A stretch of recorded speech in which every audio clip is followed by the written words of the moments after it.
the last thing that happened was Gwen bumped into Athera as Gwen was leaving her room, and Athera had let Gwen know, like, hey, our next challenge per Professor Barron is to go to all of these club meetings during Welcome Week as a group and hang out with each other, meet upperclassmen, and sort of see how they interact and essentially just, pretend to be friends for a week and go together. Gwen, in my words, essentially said, nah, I'm good, I'm gonna do my own thing, and just left to go down to Rorsch Plaza, either to train archery.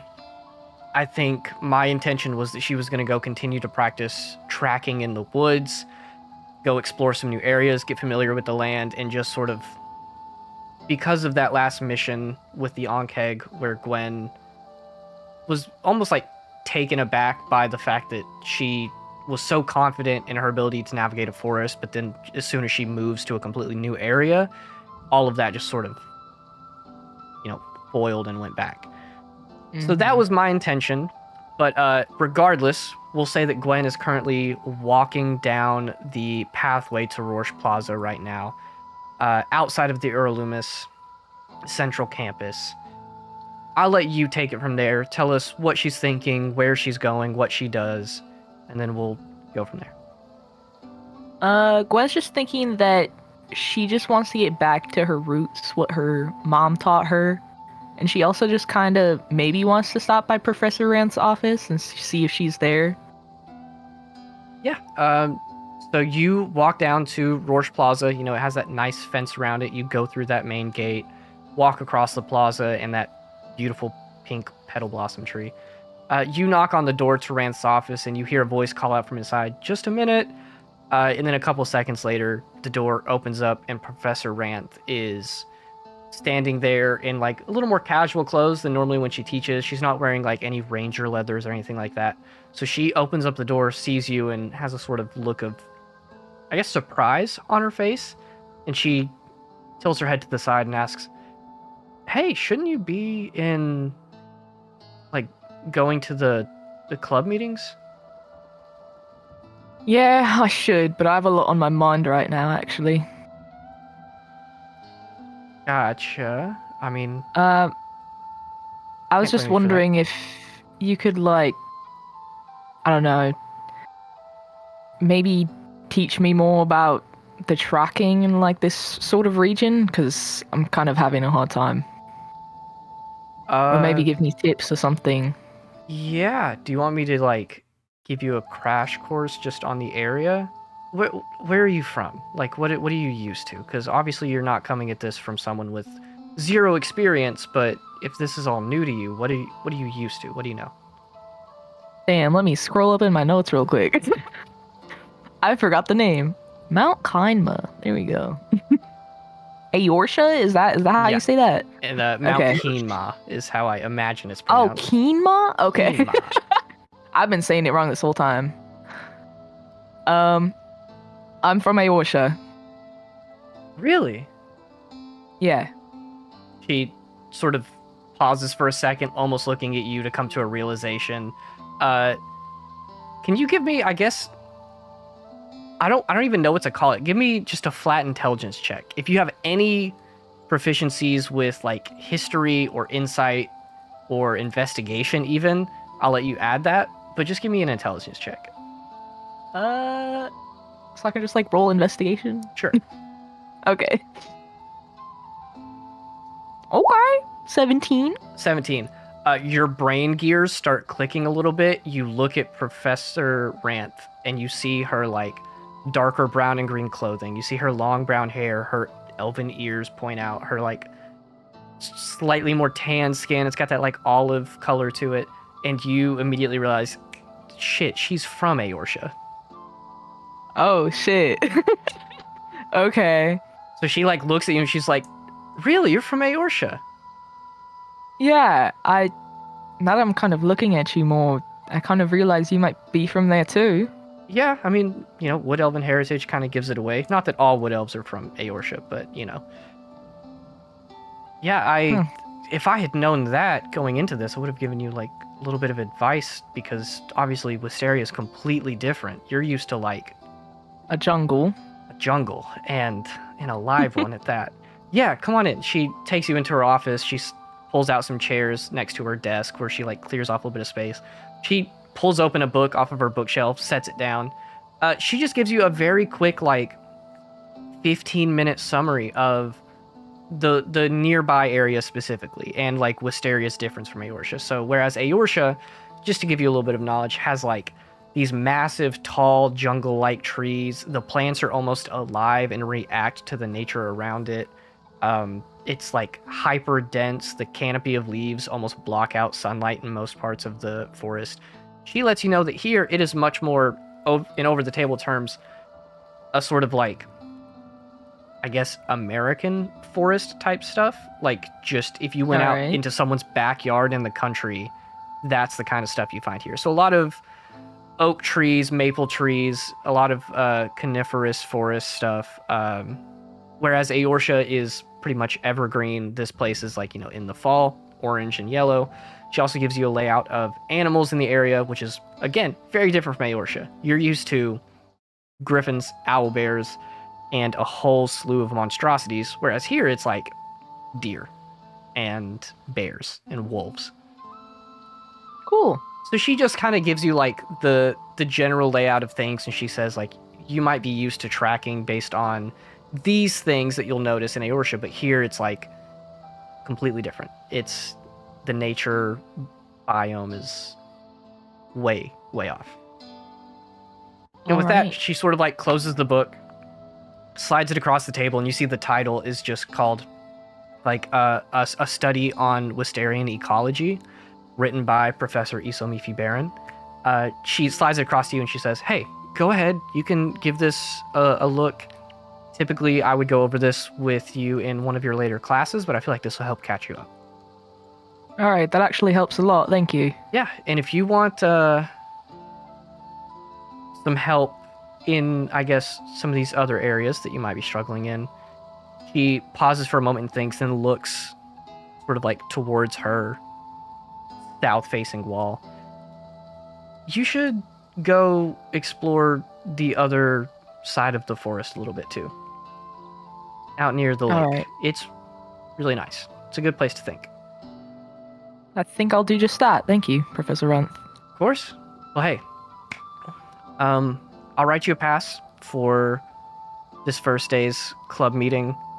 I'll let Professor Barron know that you and I talked, and if you will show up with the group tomorrow to some of the other clubs, I think everything will be fine. Be all right. All right, thanks so much again. Mm-hmm. She gives you a nod. She stands up and, escorts you over.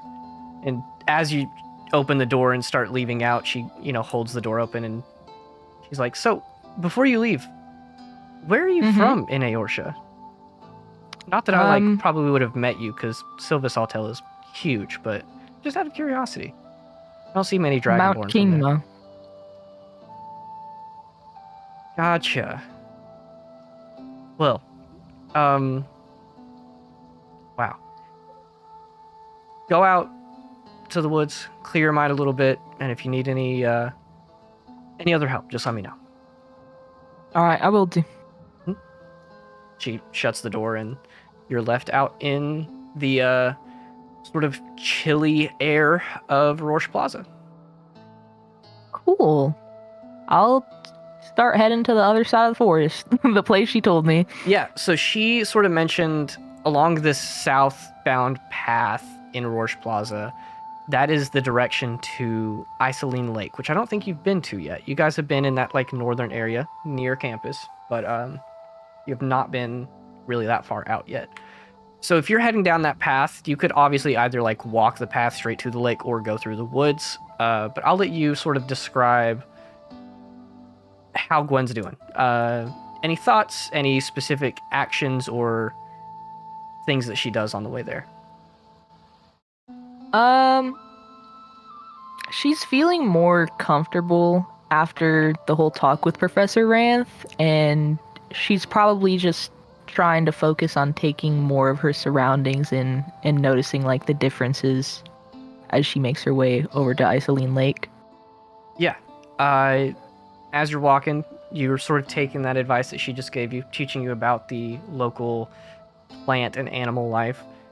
You do start to notice some things that make sense, just like, oh yeah, whereas I was expecting to see a ton of like crushed leaves and stuff from animals walking, that's not going to be as common here because the leaves aren't as big as they are in Eorsha. And, you know, you would typically look for scratches on the roots for animals running over them, but here it's not nearly as common because the trees aren't as big.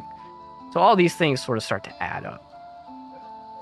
Mm-hmm. As you walk out to Isoline Lake, you go through the path through the woods. I'm gonna go through the woods. So you walk through the woods this very nice, like chilly autumn day. The sky is covered in clouds. It's kind of a gray, almost dull day.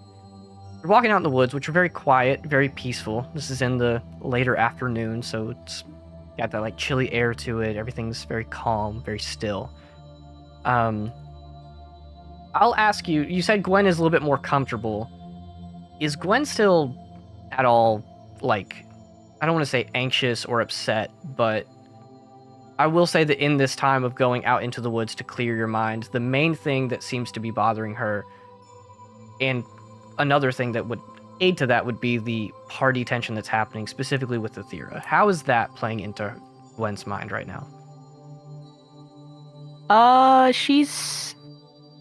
I think she maybe realizes that if she's from this area, things might be a little different because of how different the life here is in general.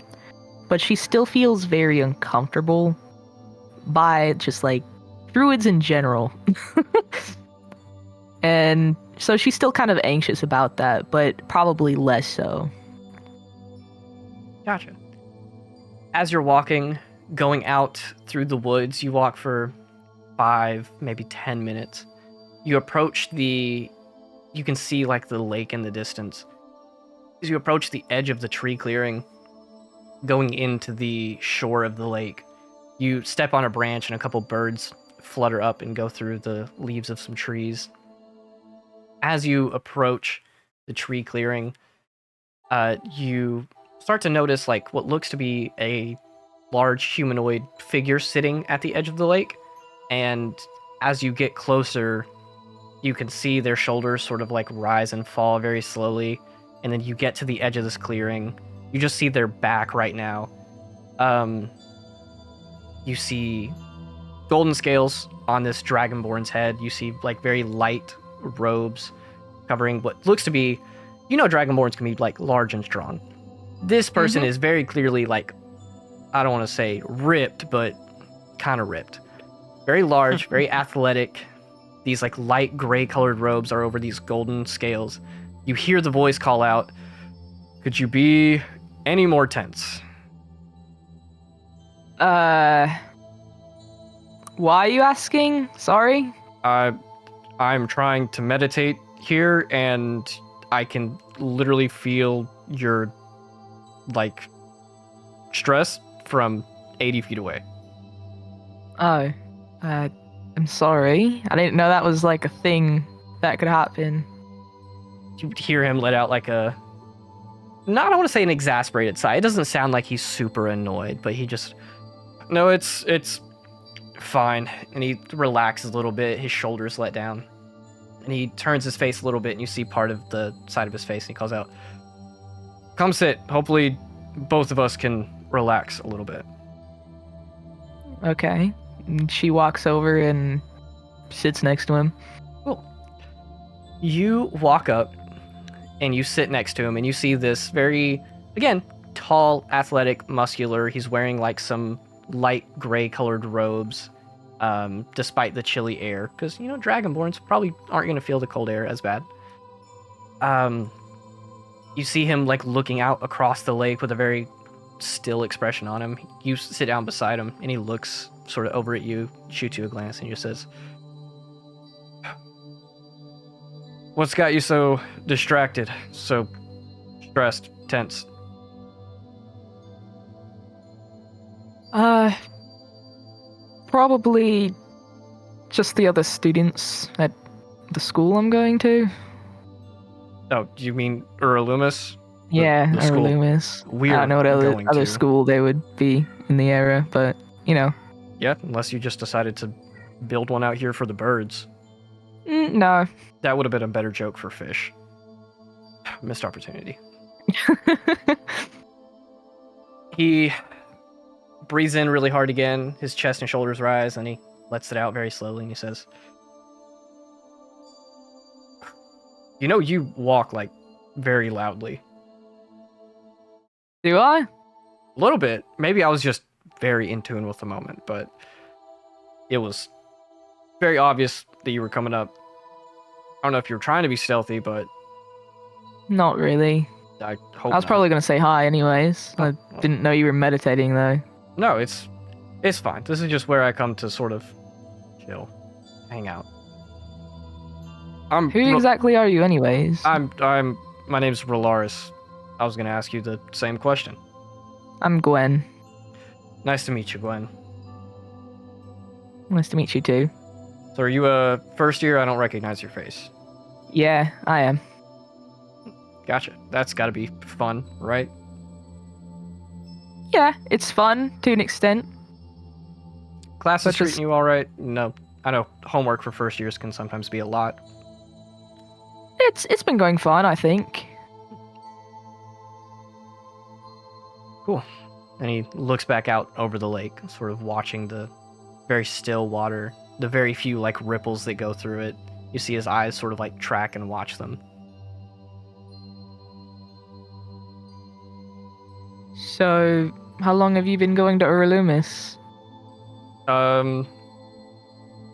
Well, technically I graduated last year, but I accepted sort of a position as a fourth year and just got back a couple days ago. Why'd you do that? Accept a position as a fourth year? Yeah. Because I guess my party is really good at what we do, and you know, once we leave the school, it's almost like we don't have the connections that we did before, and a lot of us will probably split up and leave, and we didn't want to do that. That makes sense. Plus, our party name's pretty cool, and I'm very proud of it. What is it? It's the Golden Five.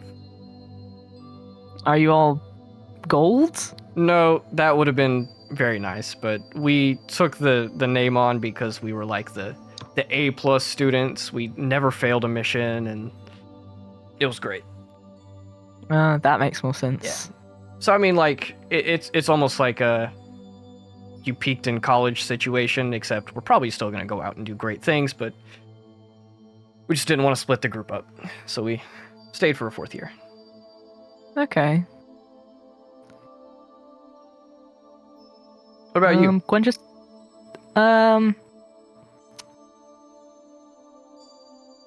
what about me? What? Your Sorry? party? Do you guys have a cool name? Do you have anything special about you guys? Not really, no. Well, it's only the second week. Can't have it all figured out yet. Yeah. No, we've been kind of having issues. It happens. My group went through issues when we first started. Two of our members really didn't get along. And What happened, if you don't mind me asking? oh, they started dating. Oh, what? Okay. Yeah, turns out I they meant just like their issues. No, I mean they got really annoyed at each other all the time for the things that they did, and it turns out that it was just like, I guess, pent up romantic interest. Not that that's going to be why every group has problems, but Yeah, I For don't these two think of that's us. the issue going on here. probably not. No.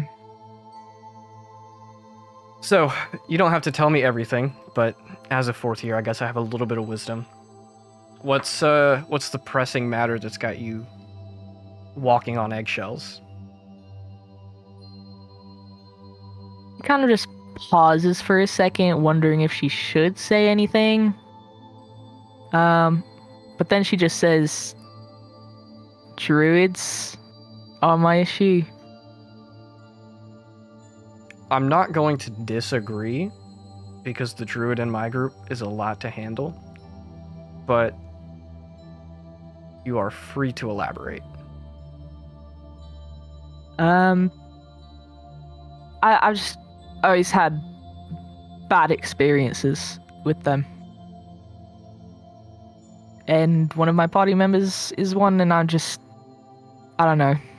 It makes me anxious, I guess. You want to know something really funny? What? So I'm assuming you know about the different classes at Erlumis. You have monk studies, you have ranger studies, you have rogue studies, all of these other departments. Mm-hmm. So I belong to the monks, and at first I did not think I was going to get along with the barbarian that I was put with for my party. I'm not going to say we really struggled in the beginning, but our group was sort of just assembled, and we did not click immediately. And me and this barbarian, I did not see us seeing eye to eye, but he ended up being one of my best friends. Really good person. It took me working past some of the judgments about the way he approaches situations, but yeah, once I got past that, he was an awesome guy. Why didn't she like barbarians, if you don't mind me asking? Because they're always angry and yelling. I like calm, peace. I like to negotiate situations and think things through, and he liked to think with his hammer, both metaphorically and physically sometimes. That's fair, especially considering you're a monk. I don't think a barbarian probably killed your parents, though. No, one did not. And you see him sort of give a almost like a concerned look. He doesn't turn his head to make eye contact. He's still looking out over the lake, but you can see the emotion cross his face. He pauses for a moment and then replies, "That does sound rough." Yeah. And Gwen's kind of just like... She's kind of like choking back a little bit. She's got like one of those lumps that like form in your throat, and she kind of is trying to hold it down. Are you trying to hide that at all? She's trying... Oh, yeah, a little bit, yeah. You go ahead and roll me a deception check then. Because, over the table, Relaris is absolutely trying to, I guess, get a bead on your emotions at the moment. He's trying to... I got an 11. An 11. Beautiful. It's very hard for him to fail this check then. I have a -1 in my deception. Does so... a 22 beat it? Yes, it does. Yeah, sir. He picks up that you're sort of getting, like, choked up. I'm not going to say, like, teary-eyed or an emotional state or anything like that, but you're having a hard time really getting this out. And he seems to notice and loosen and lean back a little bit, and he says, if it's okay with you, I have a trick to sort of get myself through times like this when I'm dealing with similar emotions, if you're okay with me doing it on you. She kind of hesitates a second, and then she's like, sure, yeah. Great. Close your eyes. She closes them. You feel the faintest little, not even a gust of wind, but you almost feel this very light, wispy, airy feeling cross over your body. And then he is going to cast... Calm emotions? Calm emotions. So he casts Calm Emotions, and mechanically this does something completely different, but in the essence of role-playing, he is going to cast Calm Emotions on you and himself to sort of ease any feelings of stress or sadness or anything like that that you might be having. So he casts this, and you feel all of that weight sort of lift off. You see him like take a deep breath in and then let it out again, and this time it seems like his shoulders look a lot more relaxed than they did before. How does Gwen react to this? She thinks it's kind of nice, but she's not quite sure how to feel about it because she feels like she should have emotions about it. And right now it's just all dampened and she's just kind of feels a little weird. Rolaris opens his eyes again and sort of adjusts himself, and he says, It's not a permanent fix, but in a pinch, when you really need to think things through, it's a nice handy tool to keep yourself composed, I guess. Thank you. Yeah. She just kind of sits there awkwardly for a while. He sort of like rests his arms up on his knees and also sits there awkwardly for a minute. And you see him like, he might be about to say something, and then he stops. And he just thinks to himself. And then... Did you have something on your mind? Yes and no. Being a good upperclassman, I don't think it's good for me to put any of my stress on you, but... I mean, I kind of did it to you. It's probably fair, right? I mean, I'm a monk. I'm used to it. I help people with their problems all the time. Makes sense. It's up to you. I will just say that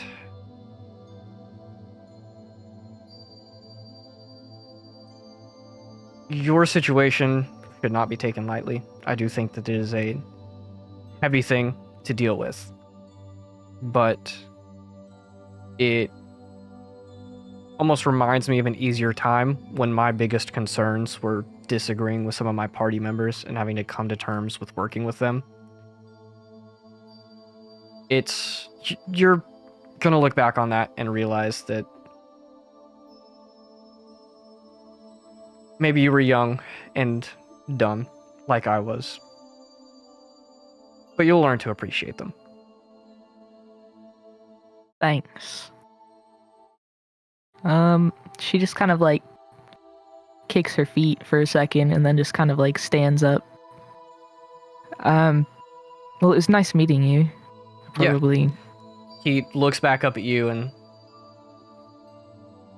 shrugs your shoulders a little bit, and he says, if you never need any help or advice, you got people to go to. You got your upperclassmen, you got your professors, and your party. Alright. Not quite sure about the party, but figure it out. He smirks a little bit and he says, it'll work out. Alright, thanks. Maybe we'll see each other again at some point. I'm sure we will. And he turns back to look at the lake.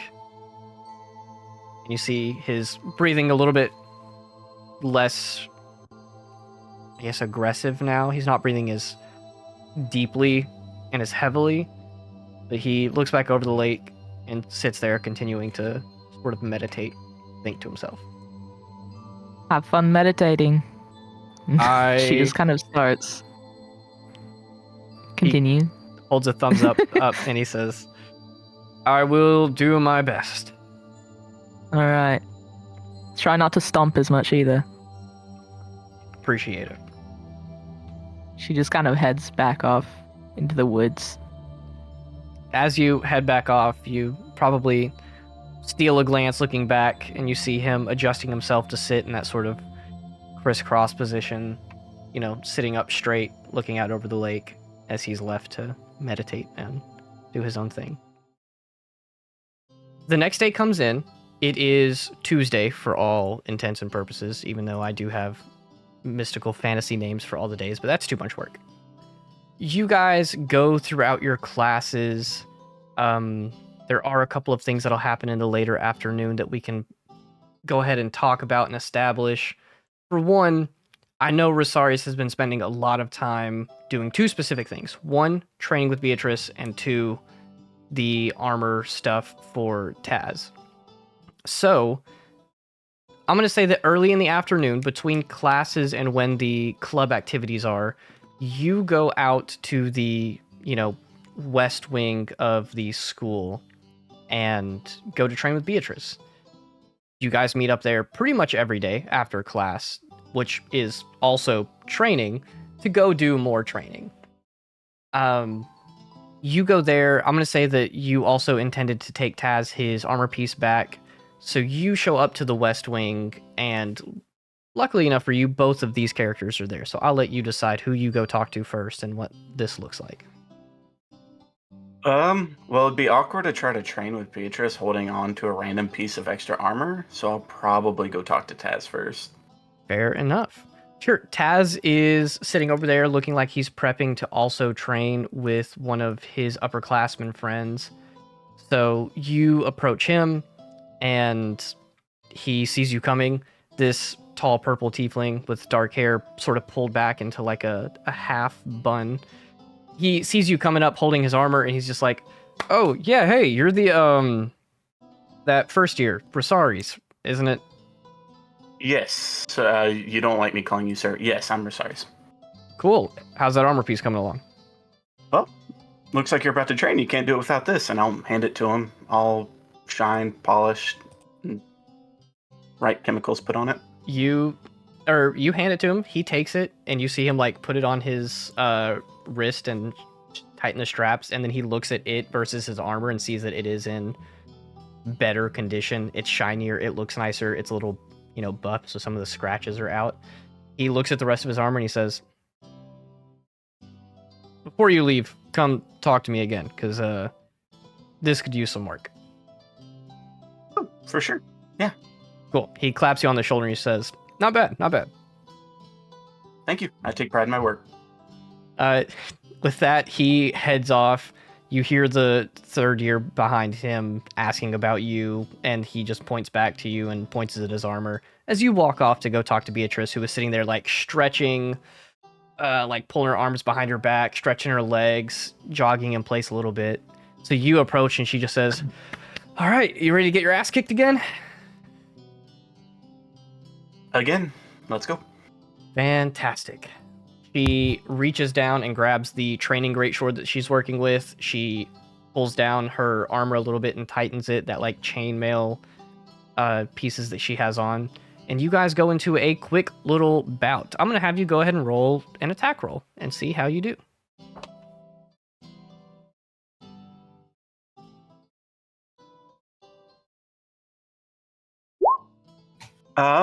So Rosarius is gonna go, but he just has his mindset of like, Taz just like wants to talk to me. So I'm like trying to look at Taz a little bit, and so I just swing and almost drop my sword as Beatrice almost disarms me. Yeah. On this first little bout, Nat one, by the way. Oh yeah, a nat one. You love to see it. As we start this first little bout between you and Beatrice, she, as she's like warming herself up, holding her sword and, doing a couple test swings, she's like, you don't want to take it easy, right? We're going full swing. Of course. All right. You guys start, and that slight moment of distraction where you look back to Taz to see like, oh, is this upperclassman like talking about me or, referencing me to these other upperclassmen? Oh my God, everything's so exciting.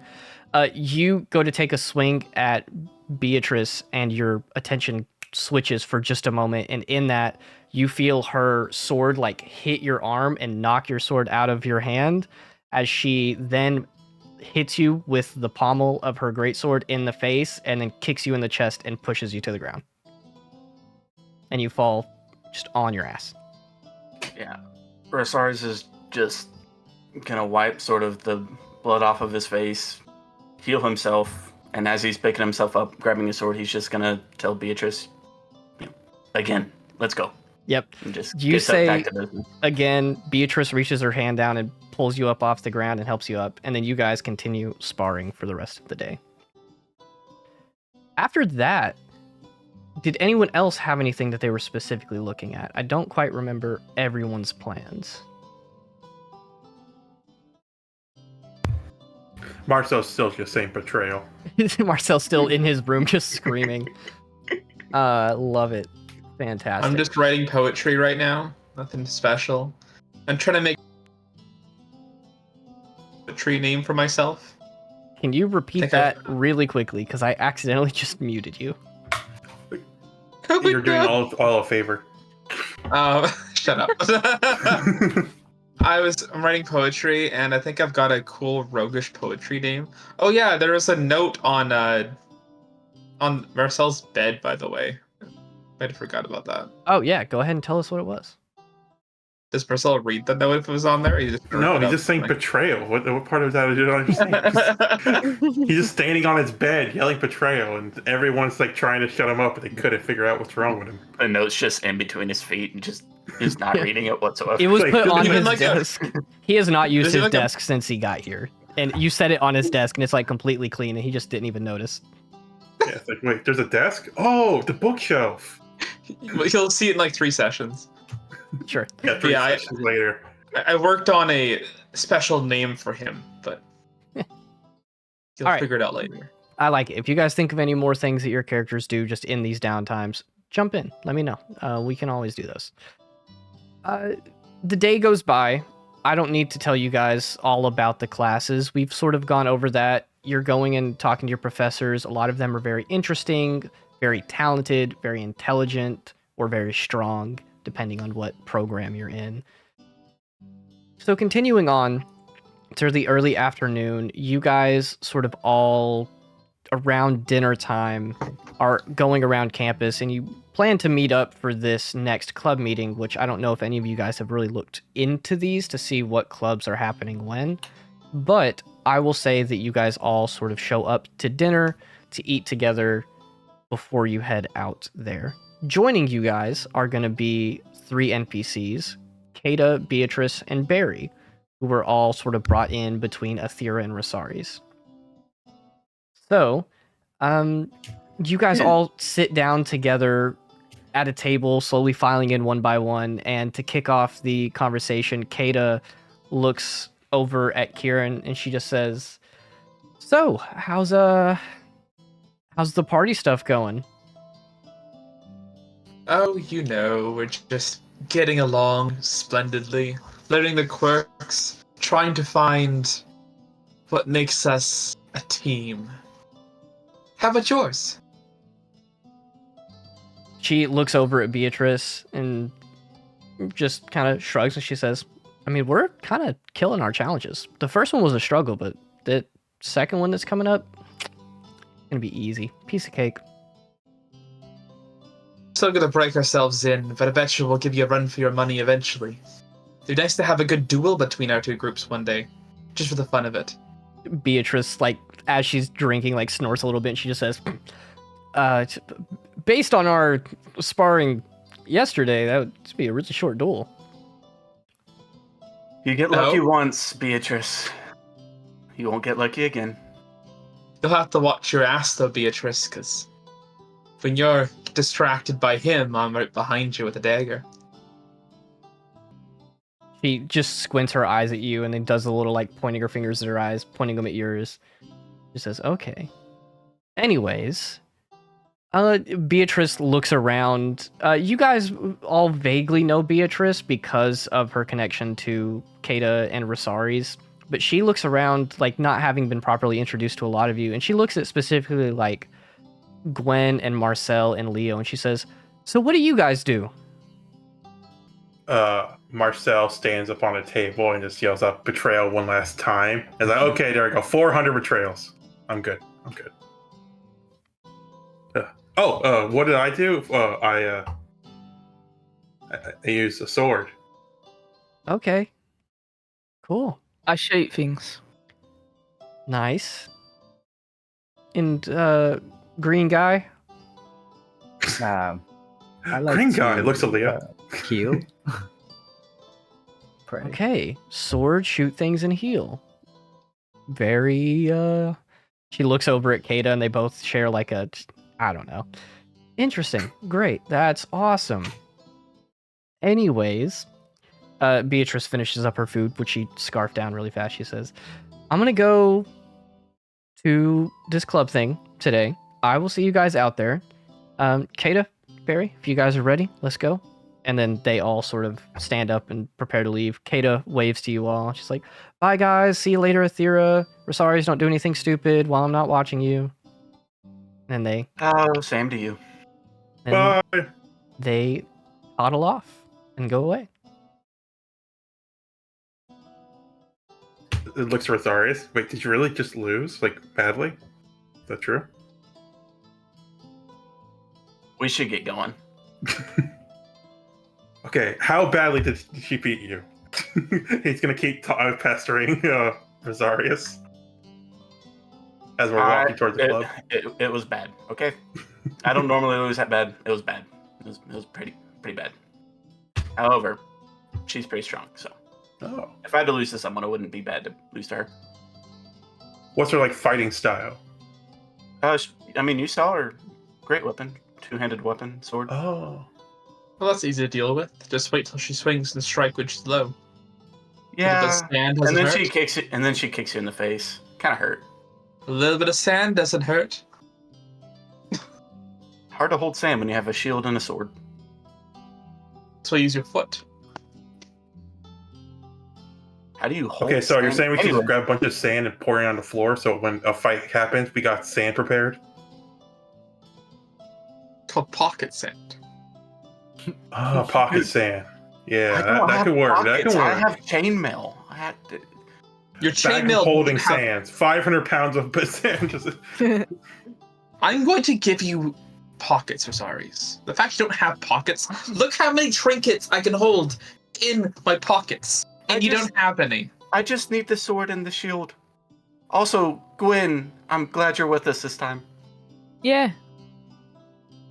Oh, hi, Gwen. Hi. So, what are we up to tonight? Is What were you yelling about betrayal, though, Marcel? huh? You yelled betrayal. What Oh happened? yeah. Say sometimes I'll like, when something happens, sometimes I just want to blurt it out there, especially when someone betrays me. Someone in my dorm took my head, and now it's gone forever. And I've looked everywhere. I even yelled for betrayal 400 times, and it's still not back. How about we go for a walk later and we'll try to retrace the steps, see if we can find who stole it. Hmm. We need to get that head back. We hunted that fair and square. I know We I need it. killed it. Of course you did. So I'm gonna help you find it. Anyways, is there any? Since nobody else is offering, can I do an insight check against Kieran? Sure. Do I I'm do gonna- deception? Yeah, go ahead, do deception. I will let you Marcel trusts decide Kieran. whether you have advantage or not, because I feel like situationally, Rosarius would be at a bit of a like upward slope trying to figure this out, but he still has a chance. I rolled a 20. I rolled a 20. What was your Plus like? 2. I got a +7. I'll let you have it then.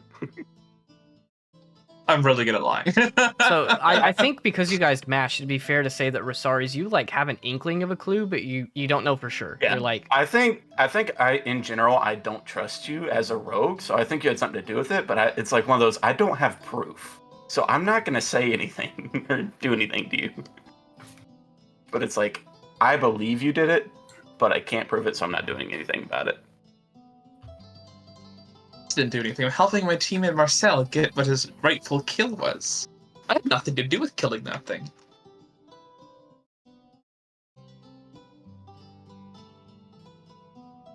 but yeah, you guys have this conversation sort of as you're wrapping up dinner and heading towards what you know to be the club stuff for today, which again is just on that center island in campus.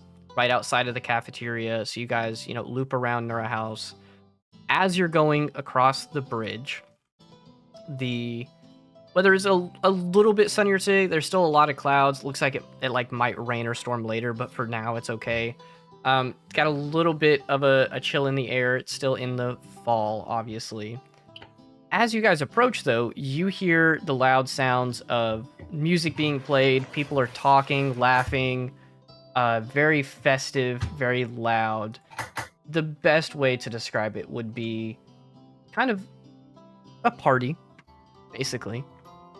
Walking closer, there are a lot of guys on one end of the island, a lot of girls on the other end of the island. It looks like there are two distinct separate clubs here. The people are mingling and mixing a lot, but there are like these two separate areas that are happening.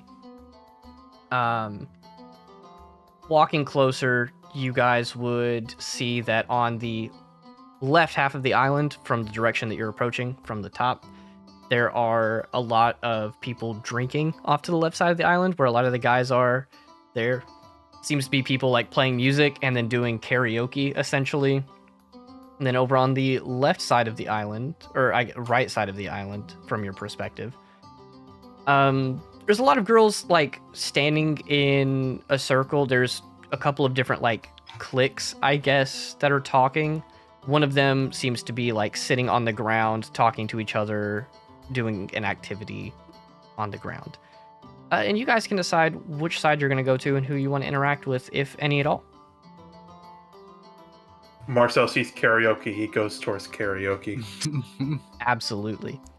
As you guys approach, Marcel immediately goes up to karaoke. And as Marcel's going up, Kieran, someone calls out to you.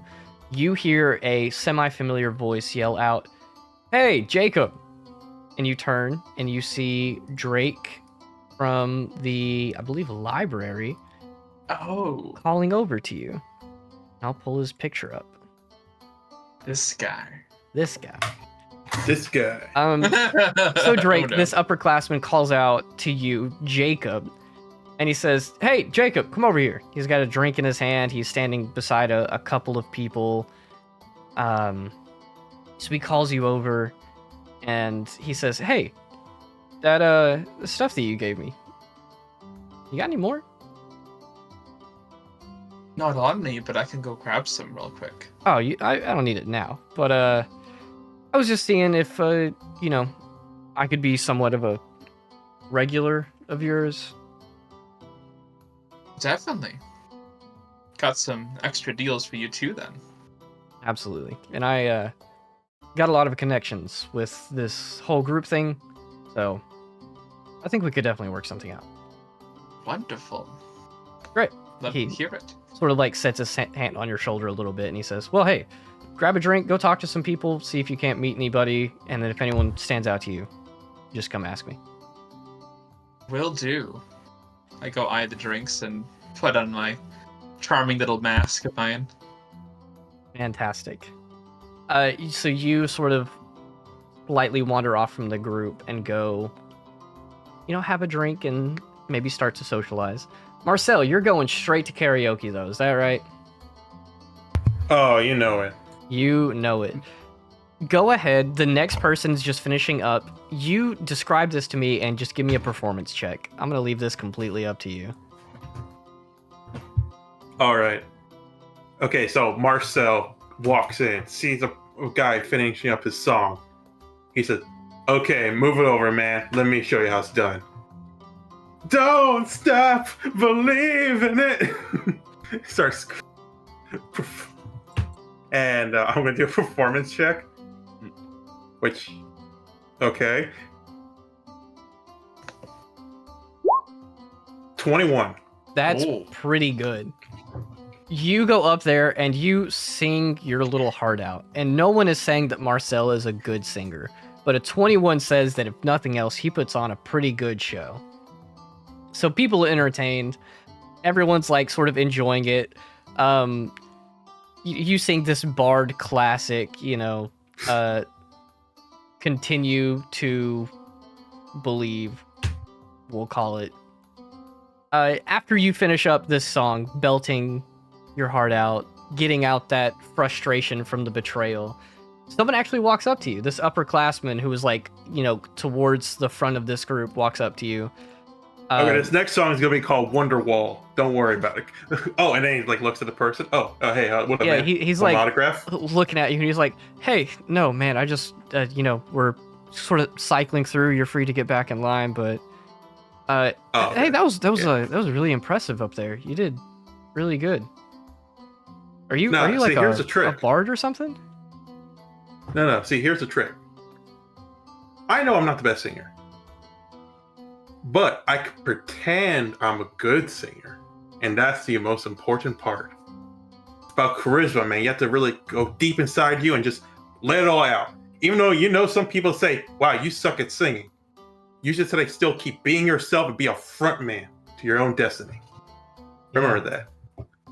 Sure. That's a Marcel classic right there. Gotcha. Well, Marcel, it's an excellent pleasure to make your acquaintance. And he goes to shake your hand. Oh, thank you, man. My name's... Writes down his name on his hand. There we go. So, my name is Reggio. It's good to meet you. I haven't seen you around, so I don't think you live in my dorm building. I'm assuming you're not a, fighter. No, I'm a warlock. Oh, interesting. Well, hey, listen, Yeah, I just man. wanted to let you know, I saw you come in with that group that's back there, and he sort of points back to you guys, and a couple of you might see him, like, talking to Marcel and pointing at you. And you see Marcel just waving. Hey, guys, I'm over here. Did you hear my song? Reggio gives, Everyone just like, looks a away. polite little wave, and he says, hey, I just wanted to let you know that, your friend... that redhead over there. I think someone said his name is Kieran or Jacob. I don't know. I've heard both. Jacob Kieran. Jacob. Oh, that makes so much sense. Well, Yeah. I saw him talking to Drake, and I just wanted to let you know to really watch out for that because Drake's like not a very good guy. Oh. Mm-hmm. Is he like a decent guy, or is he like, a little bit under decent? No, so he was talking to Kieran, and from my personal experience being in his class with him, Drake has a really bad habit of stealing underclassmen from their parties and not kind of like causing a little bit of discord and chaos in the underclassmen groups. He likes to stir up drama. Oh. Mhm. Yeah, thanks for the heads up, man. Yeah, sure. No, listen, you seem like a great time and like you'd fit in here, so I just wanted to give you a heads up. I know Drake's in charge, but just gotta be a little careful about him. Yeah, definitely. I'll keep an eye out. Well, hey, Marcel, I'll catch you around. I'm gonna go get myself another drink. You want one? Yeah, same, man. Give me myself a mead. Sure. I'll grab you one. And he heads out to go get you a drink. And then as he gets off the stage, he takes off his shirt. Woo! Earl mess! And then heads back in line. You hear someone call out, "Put your shirt back on!" Nah! What are the rest of you doing? We got Kieran and Marcel, but the other four of you, how are you interacting with this? The group naturally just sort of navigated to the guy side of the island where, there's like karaoke, drinking, some people are like arm wrestling. It seems very frat party-esque. I'm gonna lean over to Rosaries and just be like, what clubs are these? Is there a sign anywhere that I could have seen what the clubs were? You see the most like sloppily made sign for the guy side that says BROmega, aka it says all of this on the sign. It says BROmega, aka BROmega, aka Bro. Bro. Oh. I don't think you're gonna like this side. I think you'd like the other side better. I don't think either side looks good. Oh, I I think might we have just- to go. I think we have to go to a side. I think we have to spend a little bit of time here. Uh, I'm gonna grab her and then Gwen. I'm gonna take both of them to the other side. Huh? Okay. Oh. Okay, as you guys navigate off, I'm gonna give one more thing to this group. Leo, I'm guessing you sort of stick around to this side, or are you gonna follow Rosari's and the others to the other side? I think Leo is feeling a bit out of his element on this side, honestly. It's not his speed. Cool. So I'm gonna say you four navigate over to the other side. The only other things I'm gonna throw out here are as Reggio comes back with Marcel's drink. Marcel, you're sort of looking around, getting a grasp of people, and you see one of your classmates here actually talking to someone. There is that girl from your warlock classes in your, first year group talking to this like big meathead looking jock guy.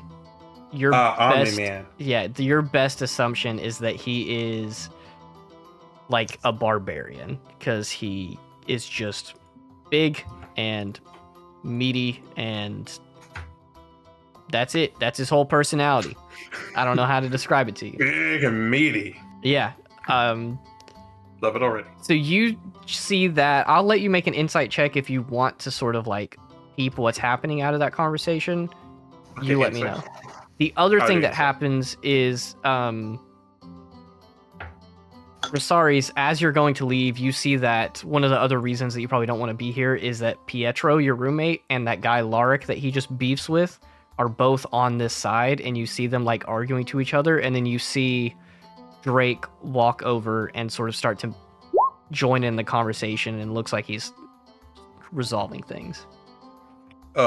Since I have a lot of bro energy, I got an 18. That's just bro energy. Yeah, just like the bro energy flowing in me. So here's what you get. You kind of have an idea of Talon's personality. She's a little quieter in your class, but not that she's antisocial. She's just like, no, I'm here to study and learn and things like that. I'm not going to make a fool of myself in class. Pretty chill. This big beefcake man is talking to her, and she does not seem interested at all. Seems like he is flirting with her, and she is just looking for an excuse to get out. Yeah, Marcel will definitely help out. It's like, Yeah. no, for him, no is always no. So, Sure, tell me how you help Yo. out. okay. He's like, hey, bro. Starts like tapping on a big buff dude. Yeah, I mean, his name's Orman, but you haven't met him yet. Oh, But I haven't met him, so I'll call him Orman dude, turns bro. around. This big, muscular half-elf guy, bald head. He's wearing like a tank top, despite the fact that it's like 50 degrees out. And he turns around. He's just like, "Oh, bro, what's up? You sang that song, right?" Yeah, bro. Yeah. And he goes up for a high five. Yeah. Marcel gives him a bro 5 and then turns to Colleen and kind of like nudges his eyes like, hey, this is your step to move, while I distract him with some bro-isms. Talon's gonna make an insight check and see if she can pick up on this. She rolled really well. Okay, she's good. She looks at you and you see her just like mouth the words "thank you," and then she just walks off. And then you turn back to this guy and he's like, "Dude, name's Orman. You're fitting right in. You joining?" Oh, heck yeah, man. Wait, what am I joining? BROmega, aka Bro, aka. Oh wait, I said it out of order. That's actually in character. He does say that. I said that out of character. Out of order. So you gonna join or not? Yeah, sure. Well, that sounds awesome. Do we just party and just talk about partying? Basically. I found heaven. Let's go. I don't even know what heaven is, but I feel like this is it.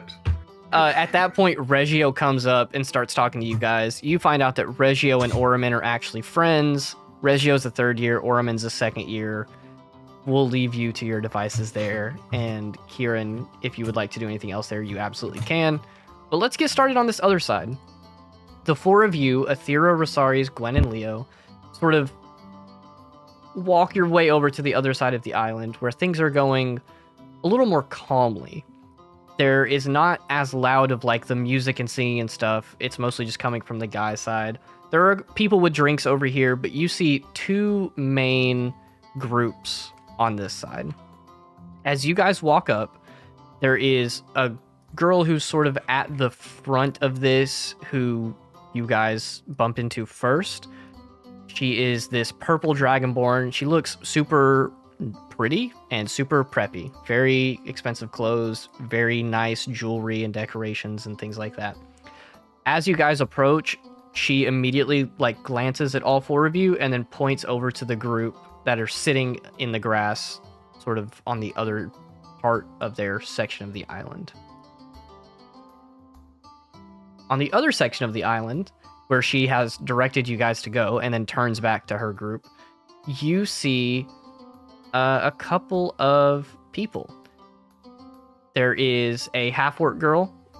There is...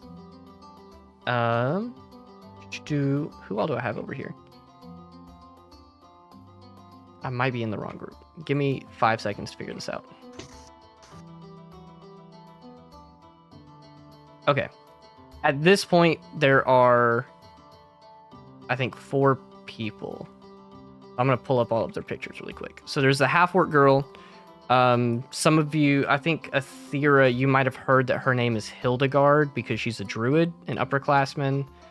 There is Talon is going to head over to this side and sit down with this group. There is Tiffany, who Leo you would recognize because she is a cleric. She is in your classes. Oops. And then there is another girl who I believe is also a druid named Gwenlyn. So I'm going to click show to players and hope I'm not spamming you guys. But you have these 4. You have the very pretty looking half-orc girl. You have the human with the brunette hair. You have the human girl with the blonde hair that's sort of like right at her shoulder. And then the half-elf girl with long brown hair, all sitting in a circle right now as you 4 approach. As you come closer, the half-orc girl is the first to respond. She's just like, hey guys, come on, join us, we'll make room. And they all sort of like scoot to let you guys sit down.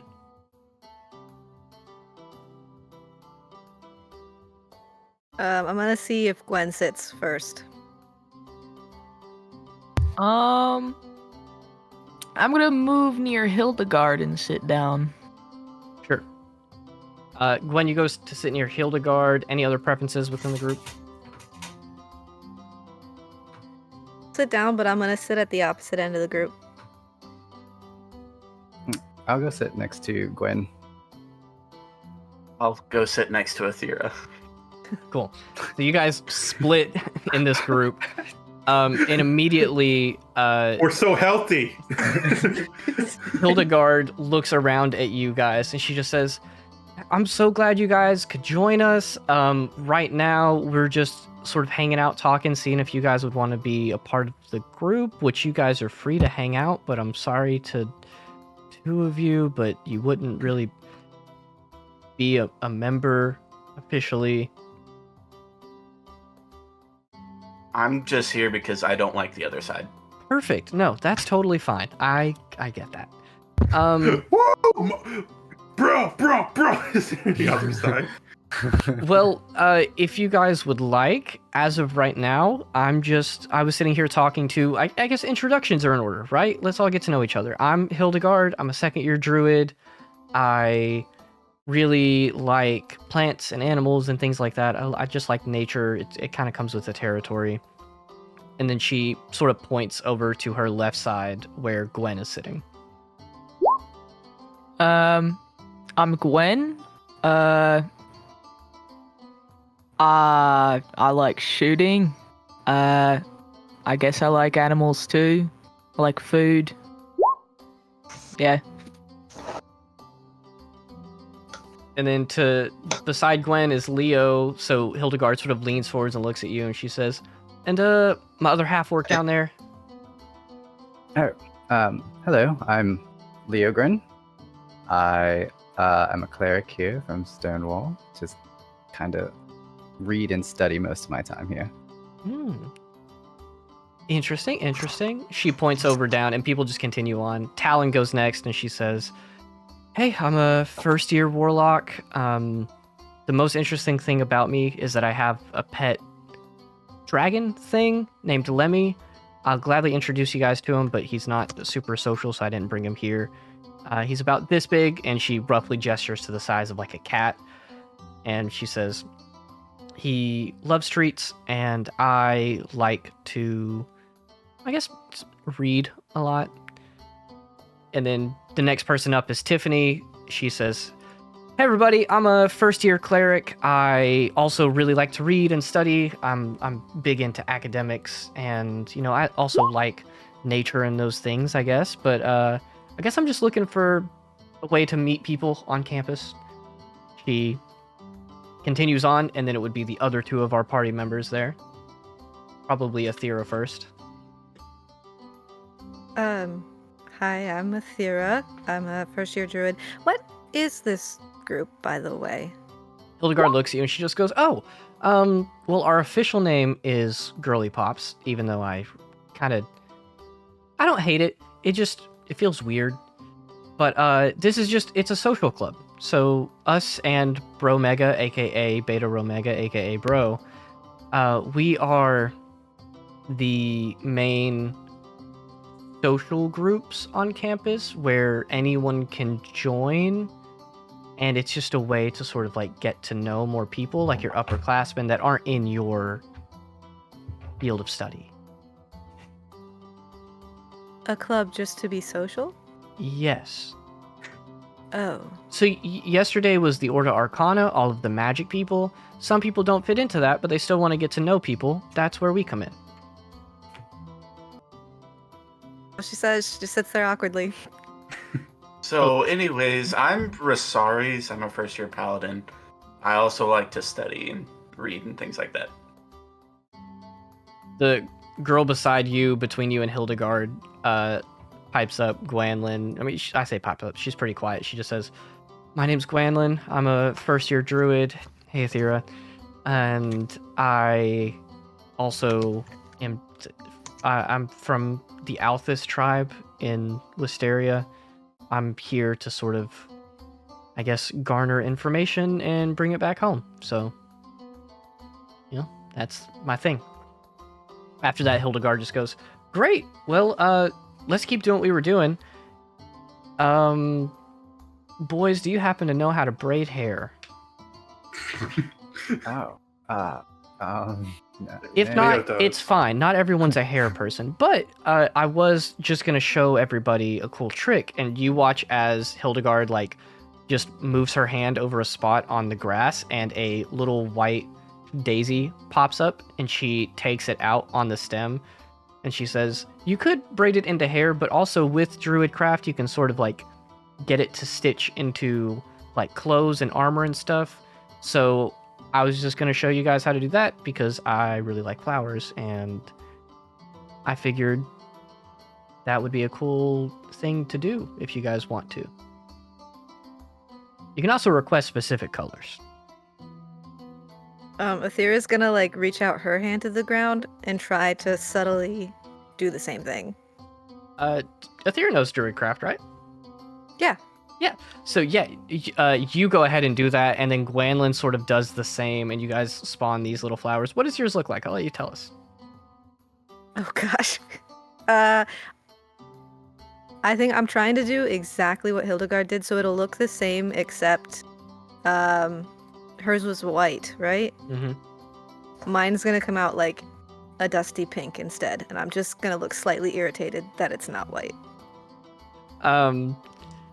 You do that. Gwenlyn sort of follows in your footsteps, and she brings up a little yellow flower. And Hildegard just goes through the process of showing you guys, if you don't want to braid hair, that's fine. It's pretty easy to put it in hair. But for clothes, and then she shows you guys how to use Druidcraft to just kind of essentially stitch flowers into clothes, and even offers to put one in Rosari's armor. She's like, do you want one on your shoulder blade or your wrist or anything? Shoulder plate is fine, I guess. Cool. Any preference on what flower or what color? Blue. She Please. spawns a little, what looks like to be a little blue iris flower. And as she's stitching it in, she just holds it into a spot between your clothes and the armor, folds it over, Druid Crafts, done. She shows that to the rest of you guys, Athera and Gwenlyn. You guys can literally just do this whenever you want. But she does point out and say, like, hey, by the way, for the, Ranger, Druids, you guys, the Nature Nerds meeting is on Thursday, if you guys would like to go to that. I think there's going to be some really fun stuff. You can meet some of our upperclassmen in there, too, if you guys are interested. Just letting you know, you don't have to. Cute. Cool. Gwen just nods her head. Right. Well, I'm going to ignore the tension right now. Let's keep talking. And you guys can sit there and listen to the conversation. Most of it is talking about how the year has gone so far. First year's asking upperclassmen for advice and stuff like that.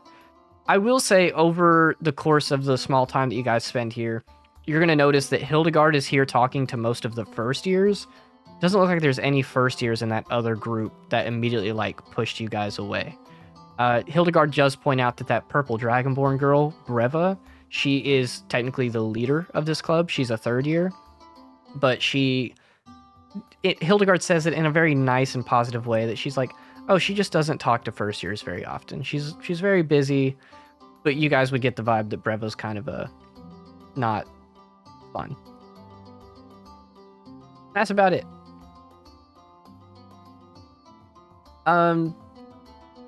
With that, do you guys do anything else with the rest of this afternoon? I know there's drinks to be had, there is songs to sing, you could leave early, but you guys have shown up, you've participated, you've met a couple people, you've checked this off your list. Marcel will, with as little people he can in the bros thing. He wants to do like a crowd wave, where it's like swimming on a crowd, crowd surfing. Sure. I'm gonna say, give me a general charisma check. All right. Charisma check. 14. Not bad. With the assistance of Reggio, he gets Oriman to help him out, and they sort of stand over there and they help you out. We get 4 people here, and you jump on them and they just sort of push you back, and then you just go on the ground. You got 5 feet. Yes! I crowd surfed. 5 feet crowd surfing. Kieran has one more Write thing. that out of the bucket list. All right, Kira, what's Also, up? it was crowd surfing. It didn't say to mount. I have a feeling Kieran's gonna try out his charisma at this party. He's just gonna flirt with the first girl he sees and see how far he gets, and then that's it.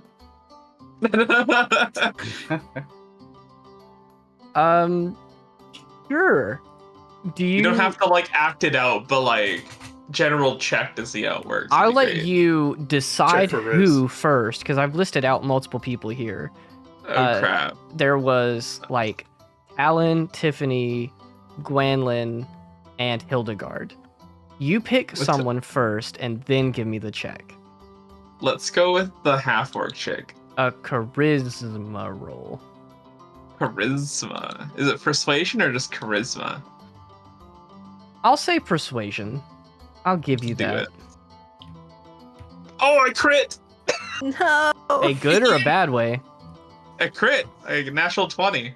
Okay, well now we have to act it out. After Got the that right. conversation sort of wraps up, Kieran comes over from the other side to join up with the group. As you guys are all standing up, getting ready to go, Hildegard, Kieran's approaching, and she's like, well, hey, thank you guys all so much for coming. I'm very happy to have met all of you, even if not all of you could be members technically, but hey, that's okay. The whole point of this is just to meet people. And then Kieran approaches, and she's like, oh, did you want to join too? I'd love to join. How are you doing this evening? I'm doing fantastic. I met a lot of first years. It's a great time.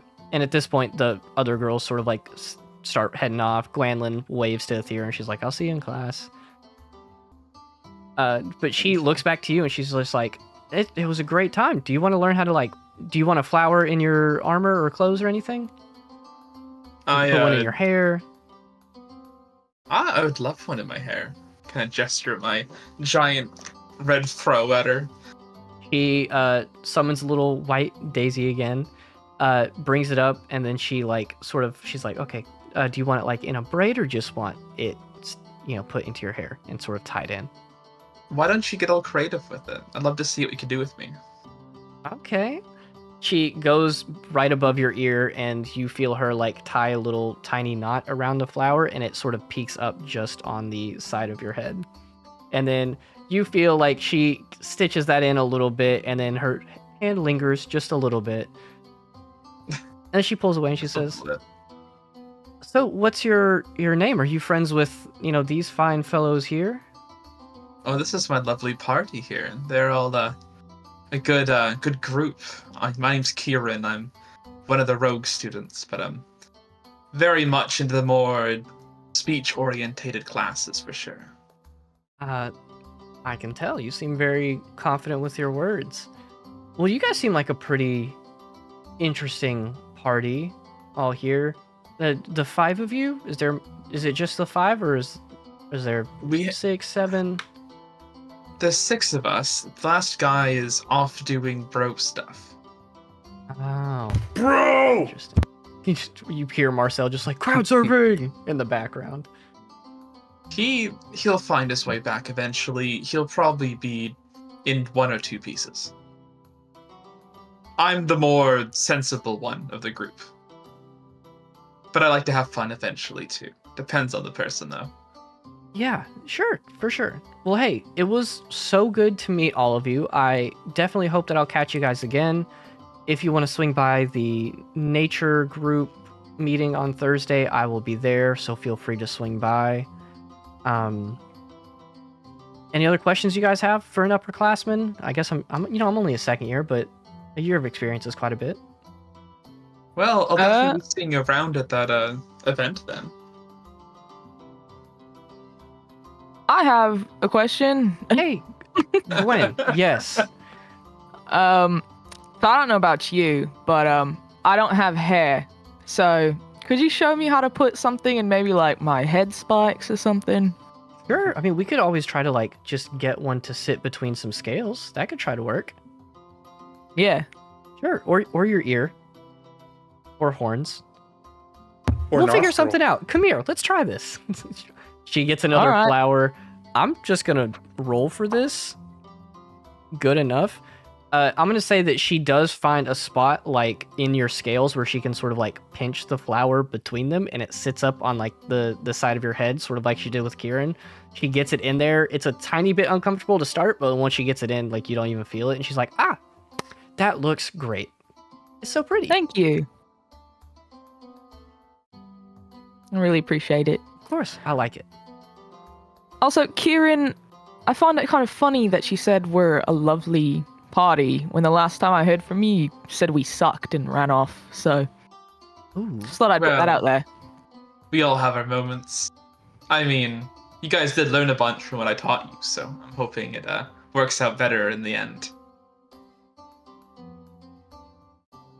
Okay. Well, it was great to meet you guys, and she sort of scans over the group, and she does make eye contact with Kieran off of that Nat 20 Riz check, and also with Leo, the other half-orc in the group, and she says, well, I really hope to see you guys at the Nature Nerds thing. It's super fun. I really like it. If nature's not your thing, that's fine, but if you want to swing by and say hi, don't be scared.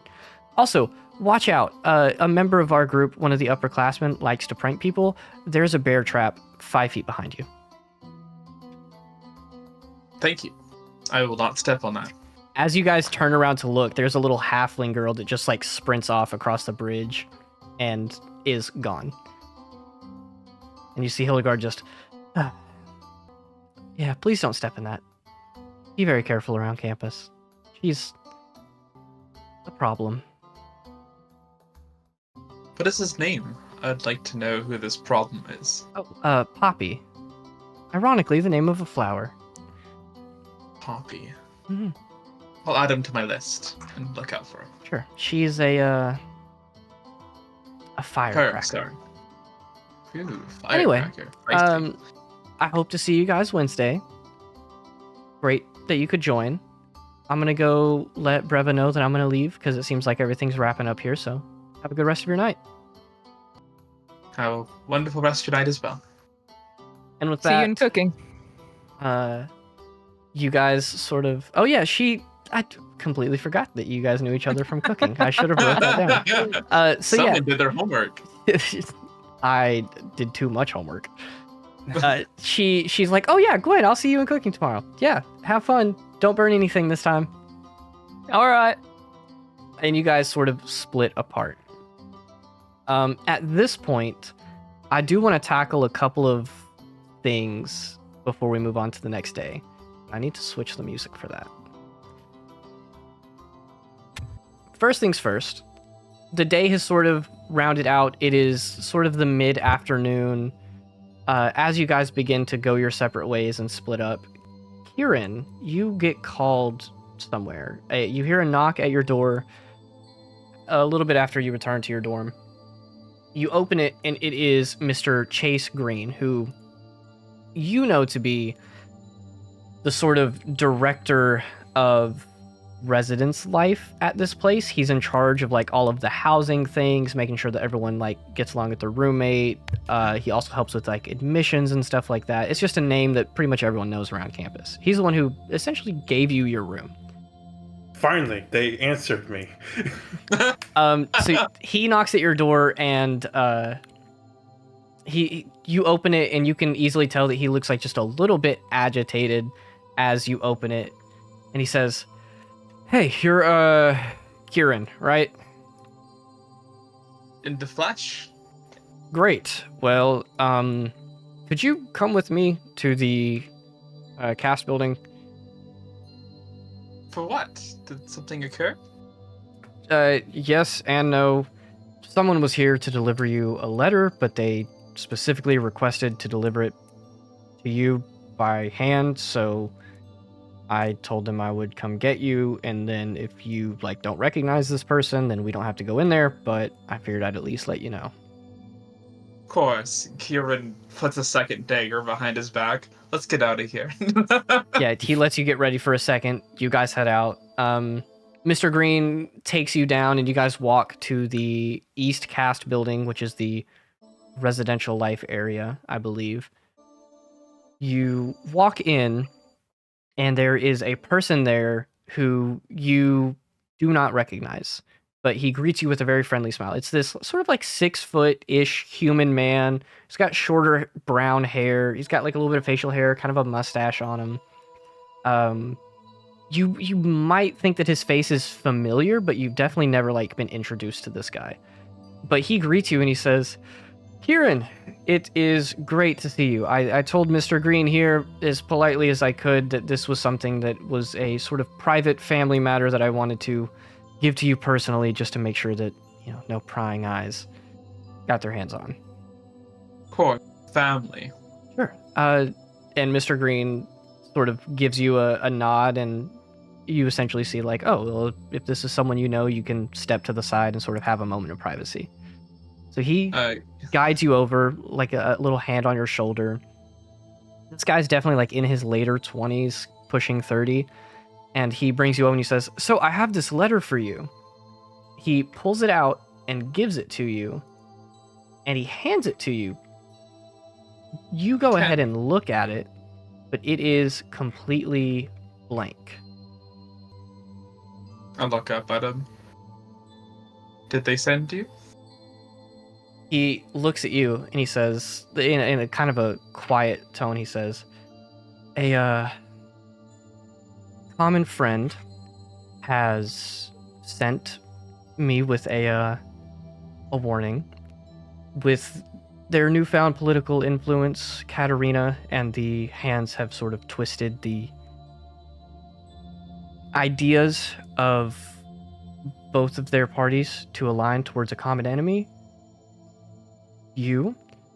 So, very quickly, it's highly likely that Wisteria will be granting permission for them to look for you, the church. But I think you and I both know that they're not going to be sending church members.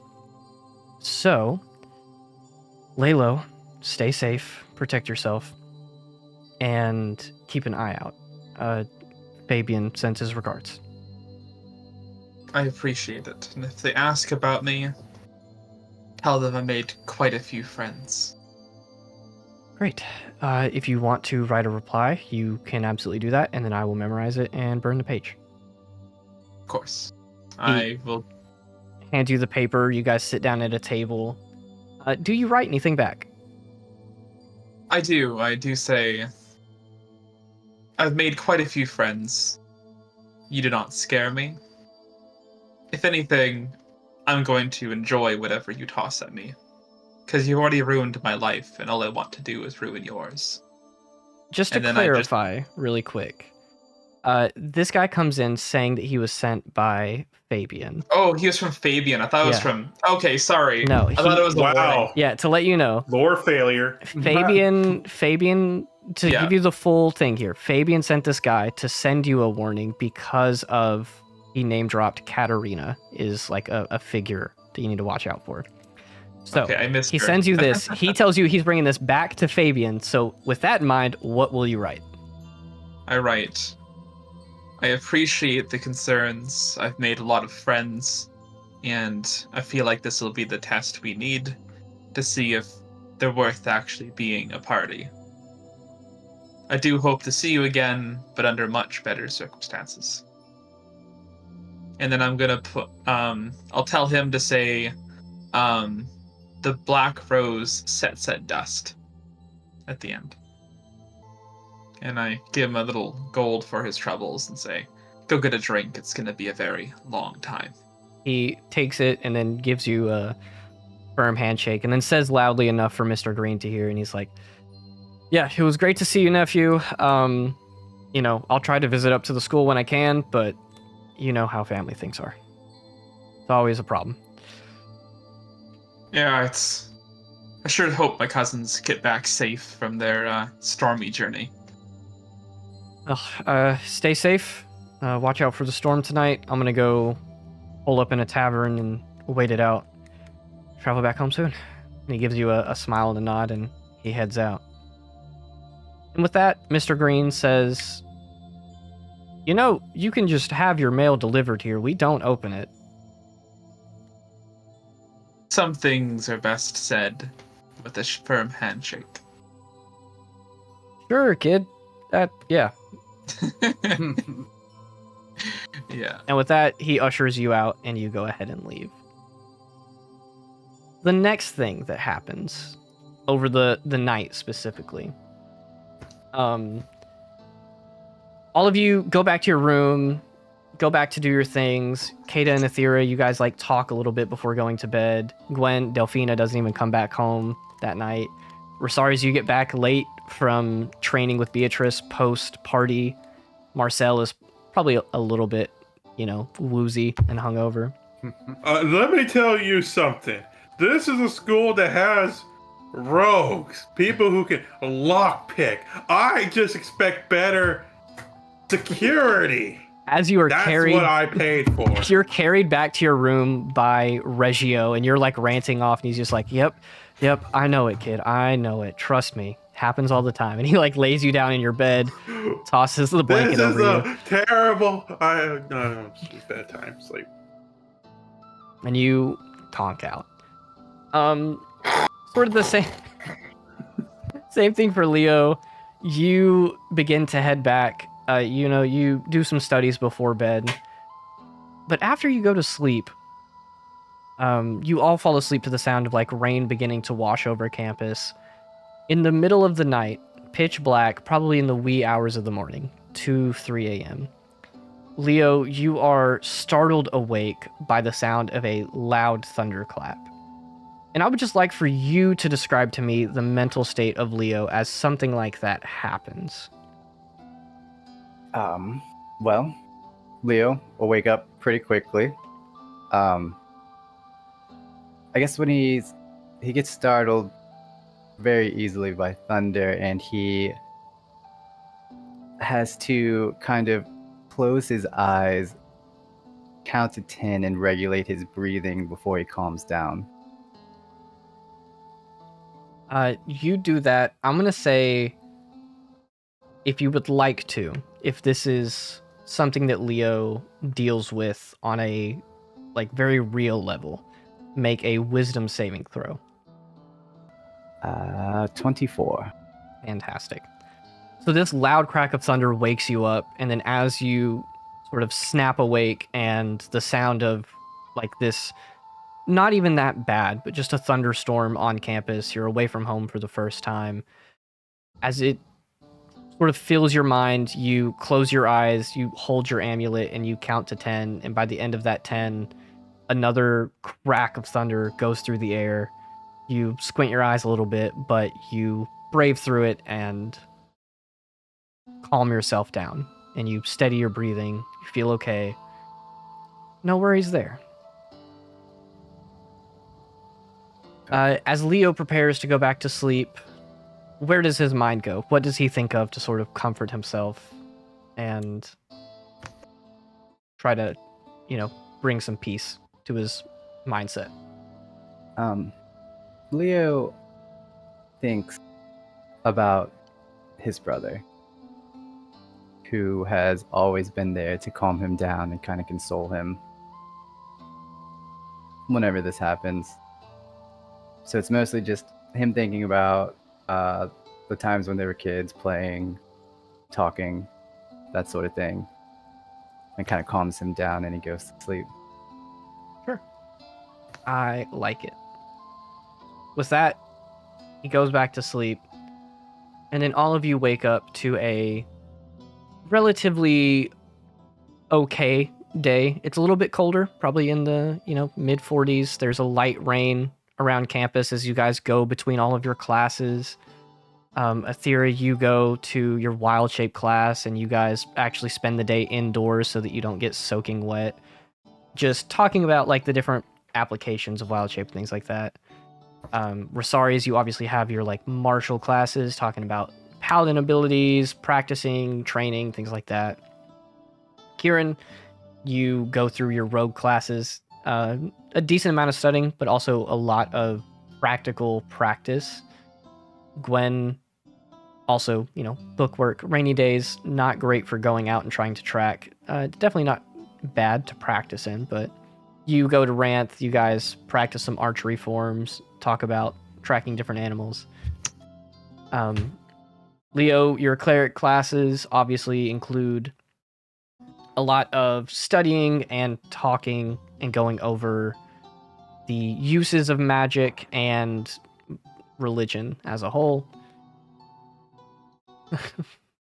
And then Marcel, your warlock classes, halfway hungover, are just a pain in the butt. Talanch keeps giving you more and more homework, and Mr. Malik, Professor Malik, is pretty chill, so he probably sees that you're hungover and just like lets you sleep in his class. How can I do homework if how can I keep getting drunk if you keep giving me homework? Come on. Talanch, Let's have fun here. Talanch directly tells you, she's like, that's the point. Marcel will, after class, will talk to Talon and maybe ask, hey, maybe you want to join my study group? Because stuff like this. She seems like she can help Marcel recover some homework.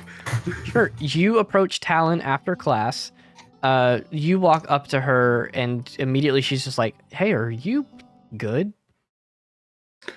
Yeah, I just went through a fender bender of BROness, but it happens.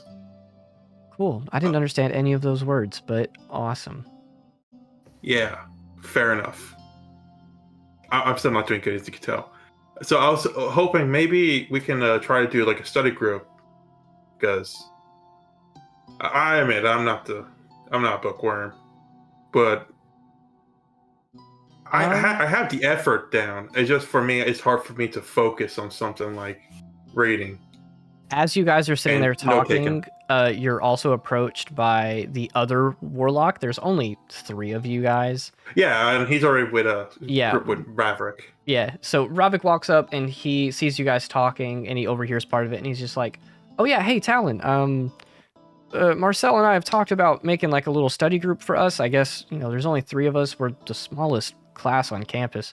Probably be good to help each other out. And yeah. Talon is just like, Yeah, sure. I'm down. If you guys give me a place and a time, Talanch gives us a lot of writing assignments, so helping each other out wouldn't be bad. Marcel's like, there's only one place where I'm away from all my vices that we could study. The library. And like a lightning strikes in the background. Yeah. This is the most terrifying place for him. As the storm But- happens, like a very faint lightning strike in the background. And Talon's just like, oh yeah, I love the library. We'll go. Yes, Sure. let's. Do you guys want to meet up tonight after like dinner or something? I'm probably not going to go to the club after meeting dinner. tonight. Cool. Yeah. After dinner, everyone? Yeah. I'll meet you there. Rovik's like, sounds good with me. All right. And you guys Team all head out. Warlock. Woo! Rovik's like, Yeah, yeah, that's- Team Warlock, and Talon's just kind of gives a thumbs up. That's good enough. You guys head out. And he hungoverly walks away. Hungoverly walks away. Following that, I'm gonna let you guys tell me, is there anything else that your characters are doing on campus, or are we kind of just like coasting by, going to classes, going to this club meeting after dinner?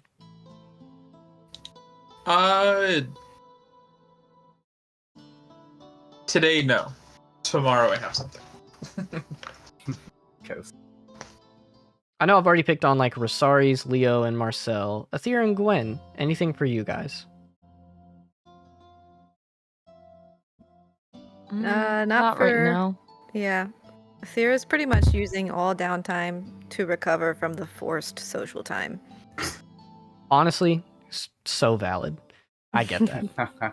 So let's kind of speed through this. The next one is the religious club meeting. You guys go through your classes for the day. At the end of the day, you guys find out that like, oh, hey, this got moved to the chapel because it's raining. We don't want to like force people to be outside. Chapel's right by the cafeteria anyway. Might as well just move it over there. So, as all of you group up for dinner and, probably somewhat awkwardly sit there and eat, Marcel is hungover, so the talkative one of the party is not forcing people to interact.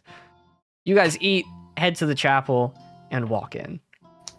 And from there are a couple of familiar faces. Leo, you recognize two people, Lysilda and Ornis, who are your two cleric classmates. When you walk in, Lysilda like waves you over to come talk to her. There's a couple other people in the room. Rosaris, you recognize Balon, a kid from your single weapon fighting class. And you recognize the face of this like 5'10" blonde girl. You typically see her wearing like armor for her classes, but today she's wearing like more casual clothes and her hair is like just down and straight blonde. And then you also recognize if I could pull up his stuff, a halfling guy who's sort of like walking around with her. You typically see them together. They're your upperclassmen paladins. And then another one as well, who is a wood elf, a little bit taller, about 5'8". He's got this curly brown hair that goes down. Those three are sort of sitting together talking. And then you see Lysilda and Ornis also there. So as you guys approach, Lysilda waves Leo over. Leo, you go up to talk to her. And she's like, hey, hey, class is going well. You still practicing the thing? You willing to help me with healing magic? Yeah, everything so far so good. Let me Cool. know when you need help. Sure. Hey, is Rosari still racist? I don't. I don't. 20% chance.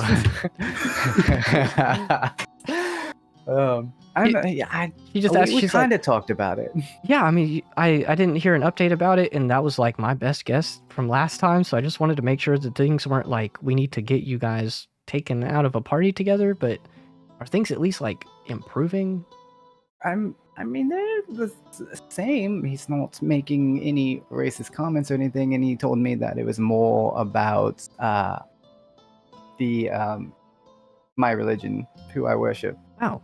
than anything. Well then, yeah. Screw him. I guess not screw him. If he was racist, screw him. If it's just that, then like That's just fair. deal, I guess. Right. Yeah, everyone has their opinions, Cool. honestly. Well, hey, listen, you should meet Christina. She is super cool. I think you're gonna like her. Sure.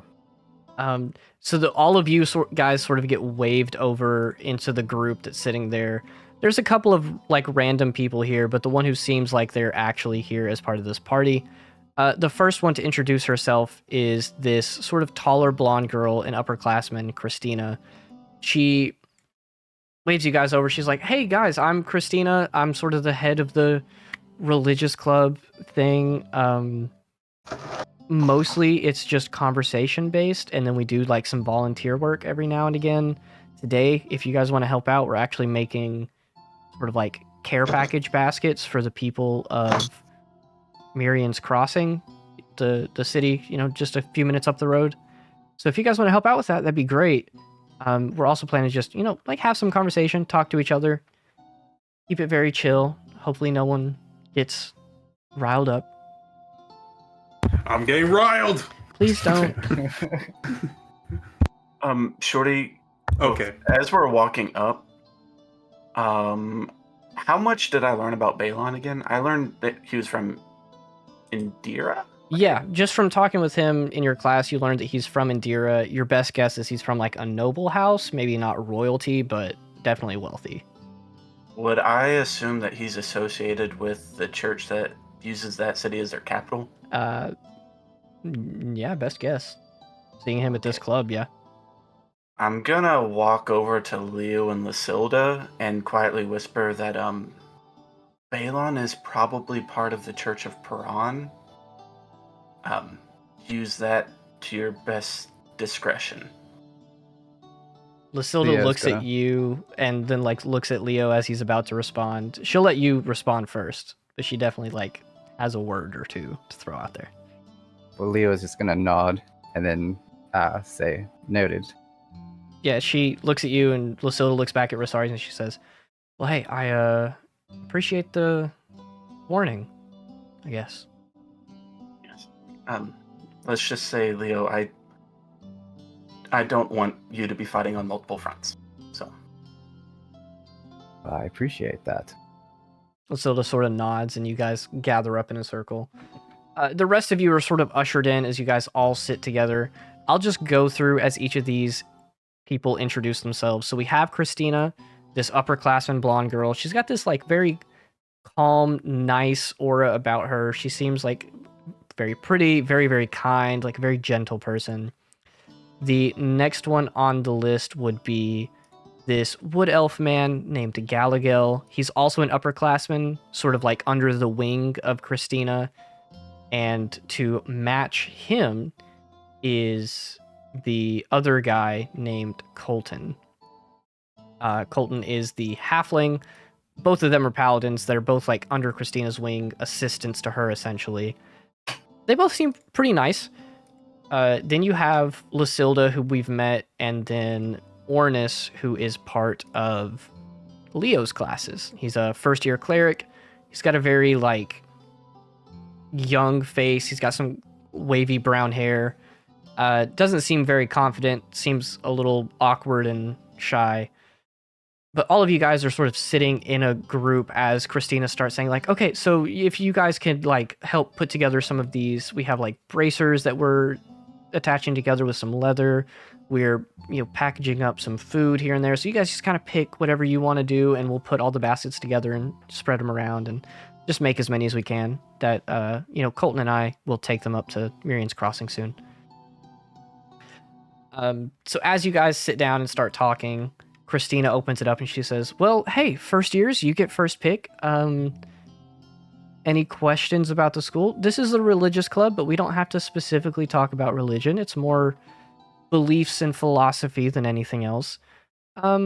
Anything on y'all's minds that, your fellow classmates or upperclassmen could help you talk about?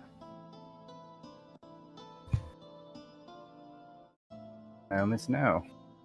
Wait, okay, so if any guys have any guys prayed and you actually hear your God, like that's pretty cool. A couple of them look around to each other, and Galagel pipes up and he says, Well,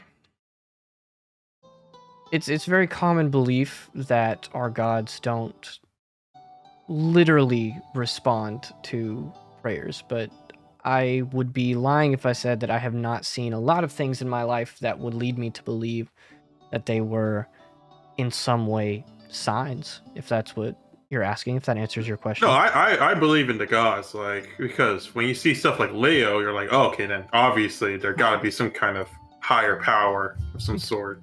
What does that So mean, I- Marcel? I just believe that we're in a world where there's so much power and crazy stuff. There's of course going to be something that's like really powerful up there, and maybe can hear everything you say. That's why you got to pray to them. But I'm questioning if have any of them actually responded to you guys. Okay. Galagel looks around to the others, and Christina answers again, and she's like, "Well, again, I'm sort of in the same boat. It's I can't say that I've ever like heard a voice in my head that tells me things. You know, I'm not an oracle or a prophet or anything like that. But I've seen a lot that leads me to believe that whenever I reach out into prayer or something along those lines, that I see a response to it."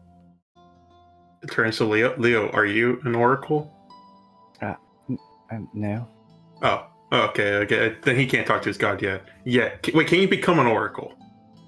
They look around and they're all just like, I don't know if that's how that works. I think it's kind of a chosen random thing, from my best understanding.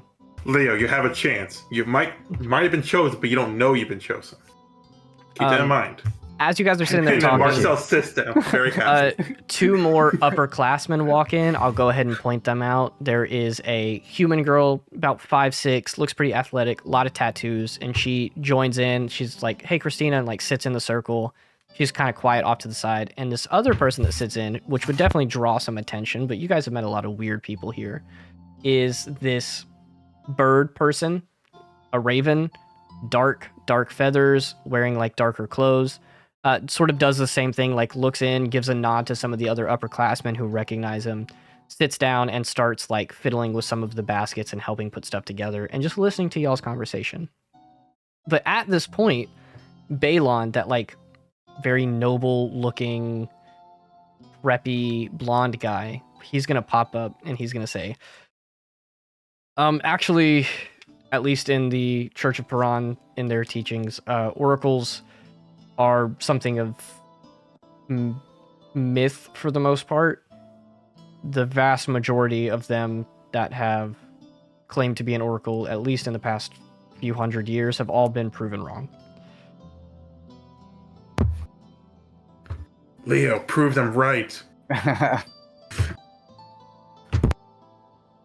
I'll try.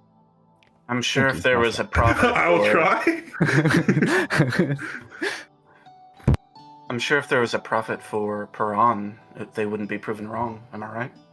He looks to you and he says, actually, the majority of evidence that I have to believe were claiming to be prophets of Paran. So y'all can be wrong. That's interesting. Prophets can, yes. And at that point, Christina sees like a little bit of tension start to rile up. She says, "Yeah, I mean, that's all like speculation and things that I don't think we have enough to really talk about there. Any other like pertinent questions that you guys can think of? If not, I obviously have some things to just throw at you to see how you guys think about them." Shoot. So I was actually talking with Colton earlier this week, sort of talking about what we're gonna do when we have this club meeting to get people interested, and I think a very interesting conversation that, again, I'd like to hear opposing sides on so we can talk about it in an adult way. And she sort of looks at some of you and she says, we talked about whether you guys potentially participating in different religions, or at least being interested in them, believe that it's ever justified to take someone's life because different teachings say different things. I can start us off. I'll say that according to the teachings of Brea, the goddess of peace and justice, it is never an individual person's right to take another's life, because in some way that puts yourself above them. But I also know that from my studies here that some of you are from different churches, like the Church of Peron, Church of Corteus. What do you guys think?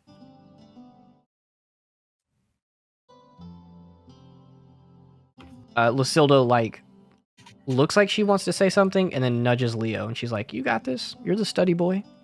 Well, I don't know what to say, honestly. Fine, I'll go. Lucilda sort of leans forward a little bit and she says, "Hey, so Church of Corteus, I believe, or at least it's part of the teachings that I believe, that as long as you're not wanting to take people's lives, that it's okay, because sometimes it's necessary in order to save people. And from my understanding, if you do not care about people enough to where you would kill someone in their name, you probably don't care about them that much." But that's just, you know, the way that I view things and the way that I grew up. I think it's pretty valid. I think it's a solid way to go about things. I'm not just going to walk around murdering people, but I also think that if I deem it necessary, that's what'll happen. And then she looks around to you guys and she says, "All right, y'all's turn." Okay. Hear me out. I believe that we all are free to do our own choices, right? You get like some nods around the group that are just like, "Yeah, duh."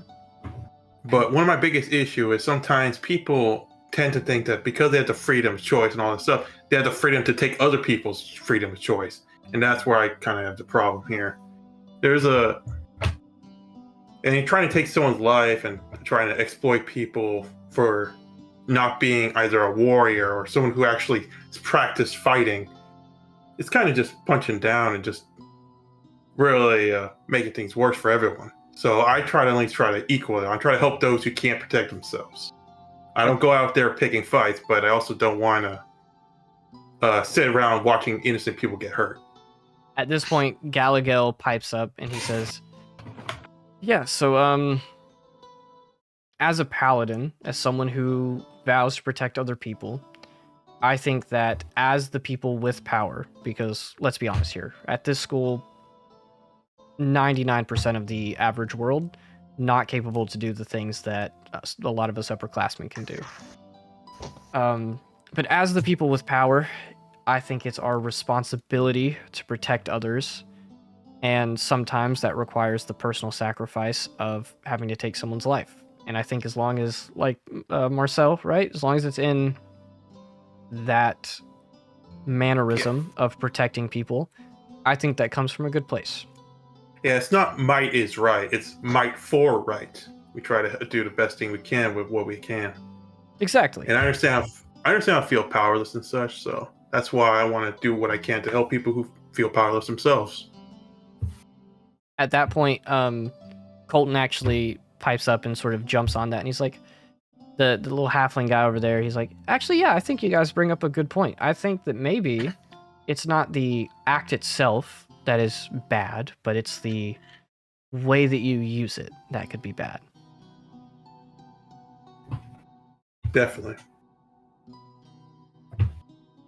You can kind of see Leo being slightly uncomfortable in this conversation right now. And on that note, Leo, Rosaris- what's your thoughts? And yeah, on that note, Rosaris is going to look at Leo and ask him, like, "Yeah, if someone is attempting to murder your friend, are you going to stop them by any means necessary? Or are you going to let them get killed?" Leo is going to look at Rosaris very sternly, but he's not going to say anything. My point being that if you don't do a little bit of evil, you don't do a little bit of getting dirt on your knuckles, someone else will, and eventually it's going to be done against you. Rosarius, we can't we have to allow people to live how they want to live. I mean, Leo has helped us before. I am Yeah, not. I am not threatening Leo. I am disagreeing with his pacifistic ways. Lucilda is actually gonna jump to Leo's defense here, and she's gonna say, I have to say, as someone who grew up with the same beliefs as Leo, I think it's actually incredibly brave to look at a culture that views violence as a tool that can be used for both personal and communal gains and say that it's not good. So I would say that the rest of us, motioning to the other people who have been like, yeah, maybe murder isn't always bad. Sometimes it's okay to like defend people. She says, I think it's good that the rest of us put this on ourselves to allow people like Leo to still make those choices and say that it's not for him. Yeah. I agree with that. Thank you, Lisbeth. Christina pipes up and she says, yeah, let's not get too feisty with this. Regardless of what we think, I will say Lucilda had a point there of saying that the only time anyone's belief is bad is when it negates the beliefs of another. And I think if, Leo, you said your name was, if you believe in pacifism, I believe that that is absolutely your right, even if I disagree with you. And I defend people and I defend you so that you can make that decision. Not everyone's called to fight. Leo just kind of nods and looks down. People don't even have a choice either.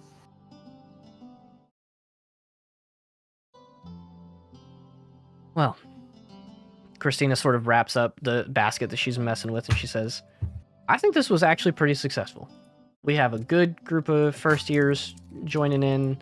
We might bring in some more. If any of you guys want to show up to any more meetings, just catch me around campus. We meet, every week or two just to hang out, talk, do some volunteer work. But yeah. Marcel's like, I'll catch you up on it. This is a lot of fun. I enjoy stuff like this. Yeah, it's like I said, it's a great time. Even if you're not religious, just talking about this stuff is really, really fun. Leo, you want to come? Yes. Awesome, man. Looks at the rest of the group. And? Thera shakes her head like, no chance.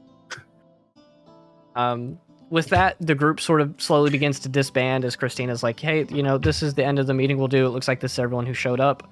We'll deliver these gift baskets at some point. Thank you guys for helping. Yada, yada, yada, as all of the upperclassmen start to slowly leave the chapel. The only other thing that really happens is as Lucilda is getting up with Leo and talking with him really quick, as you guys begin to exit, she actually walks over to Rosari's and she says, hey, listen, I know that was kind of tense in there, but I don't want things to be bad between us. I just want to make sure that you and Leo aren't going to clash too much, because I hate to say it, but I don't know you very well. I'm going to take his side no matter what. As long as Leo does no harm to me, I will not harm him. I disagree with him fundamentally, and if you're a follower of Cortez, I disagree with you fundamentally, but I will not harm anyone because we disagree. Good. Do you I will disagree? protect him. I appreciate that.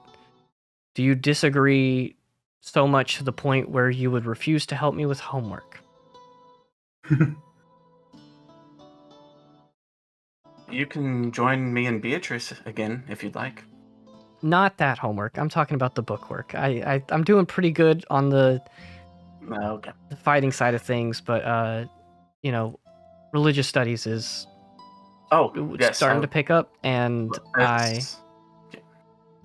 as much as I seem opposed to discussing those things, that is what I enjoy. So I would be more than happy.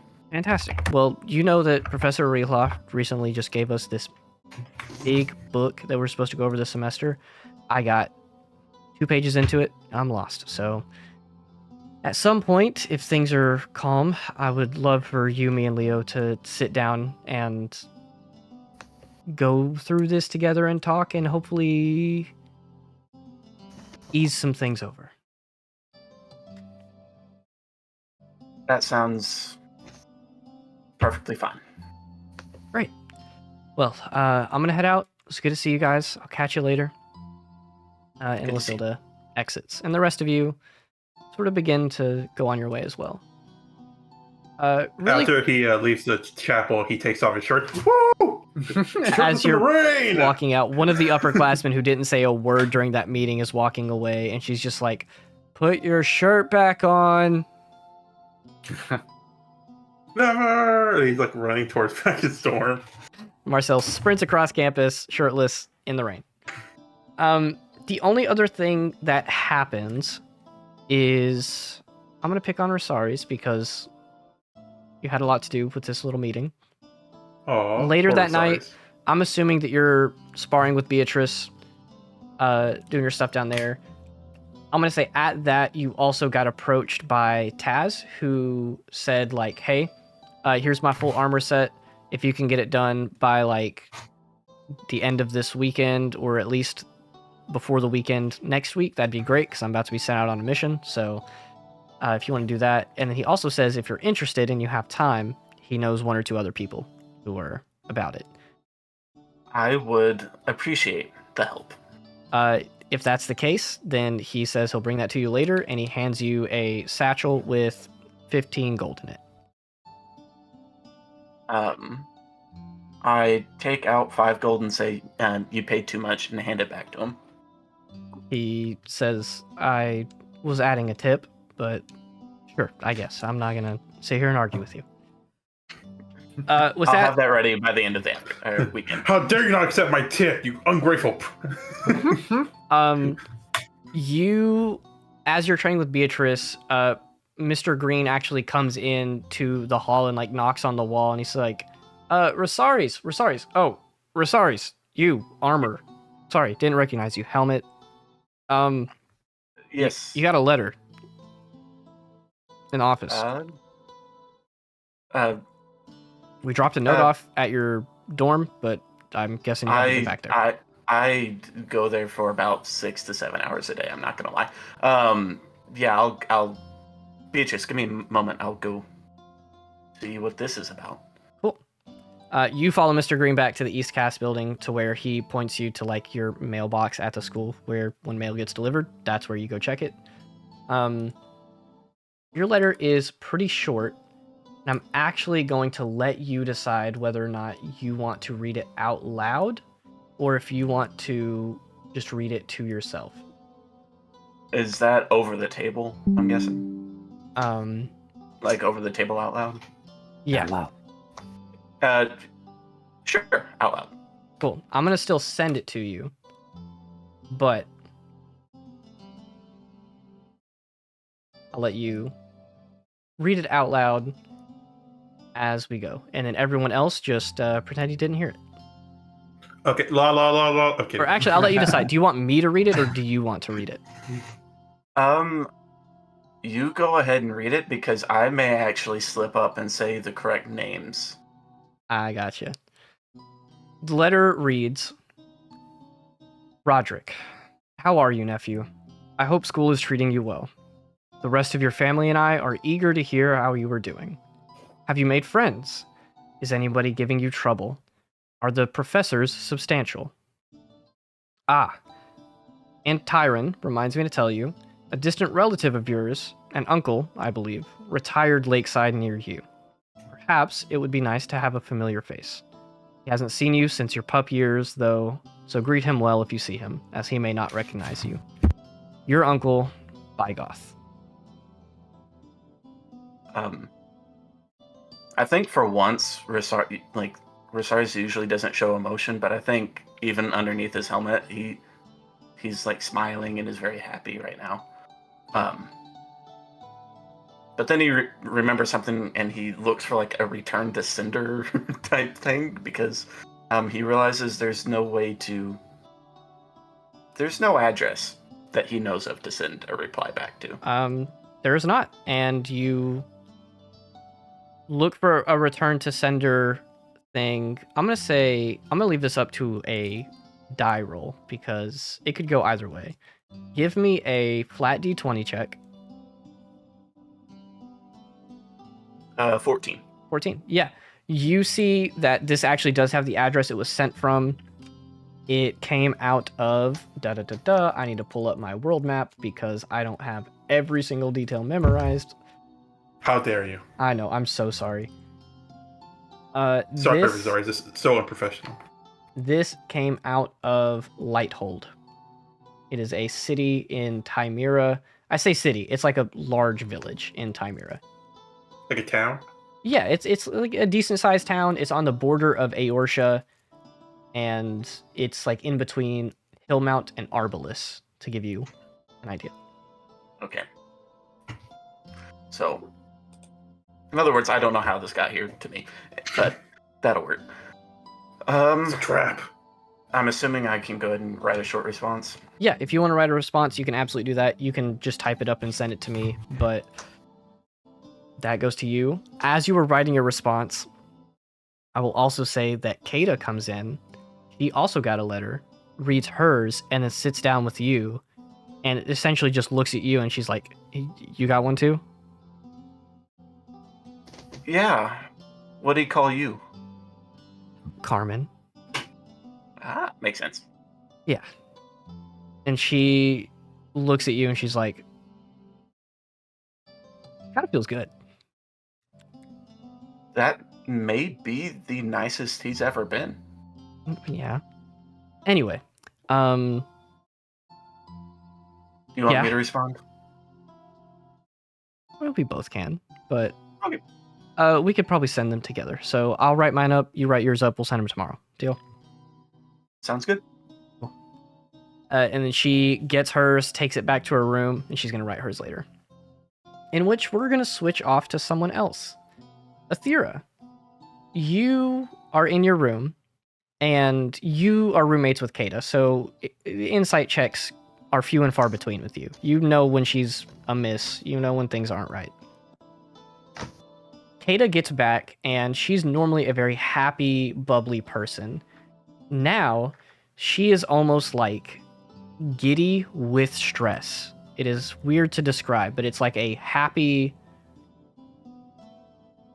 Have you ever met the kind of person who just loves like having homework, and then they finally get a task to do, and they're like excited to put themselves under stress? That's what this vibe is like.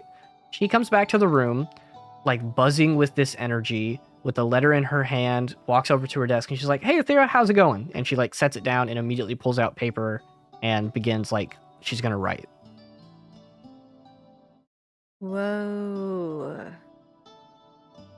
Are you okay? Yeah, I'm great. Actually, my uncle wrote me checking in about school, and I haven't talked to my family since moving here, so it's kind of a... I'm happy to hear from them. Oh.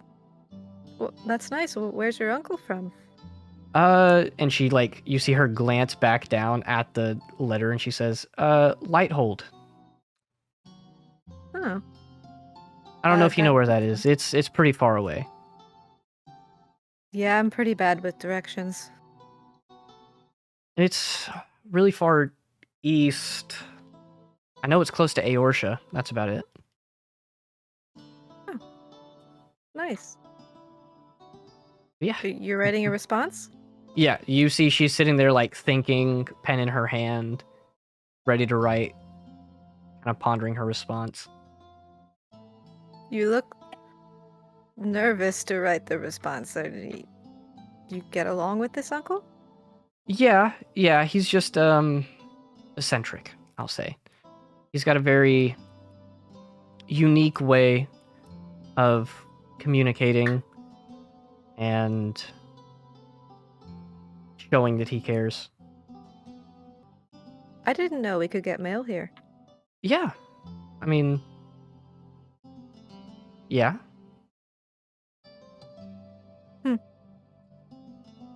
Well, I won't keep you any longer. It seems like you need some space to think about your reply. Gotcha. I mean, I think I have it ready, but I appreciate it. And then she goes down to start writing, and you see her sort of fervorously writing a short, like half a page response to this. Then she folds it up, sets it in her drawer, and she says, "Right. Well, if you need me, I'm gonna go to some of the lounge rooms and practice with Barry because we are working on our songwriting a little early. But we'll be down there if you want us."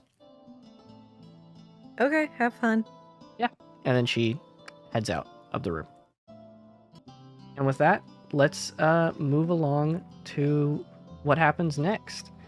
This one should be relatively short, but the next day, again, if you guys have anything you want to do, let me know.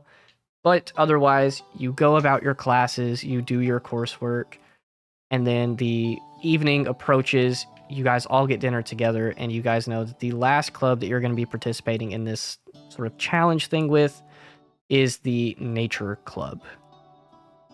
Oh boy. So, you guys all get to dinner, and, you know, even if you don't want to sit together, you guys have to meet up at some point. So, as you're approaching to go to this Nature Club meeting, I'll let you guys direct the way and tell me what you do as you go there.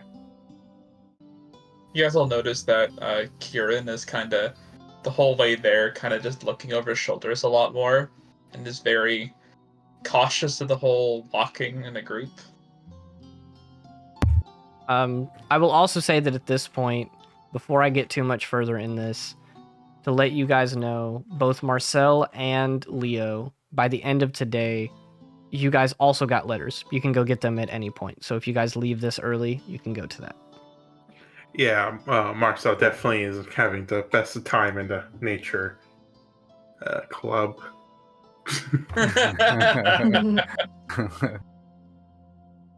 Like, huh? Yeah, nice daisies. Cool. You guys approach, and I'm gonna actually set the scene here because this is kind of chaotic.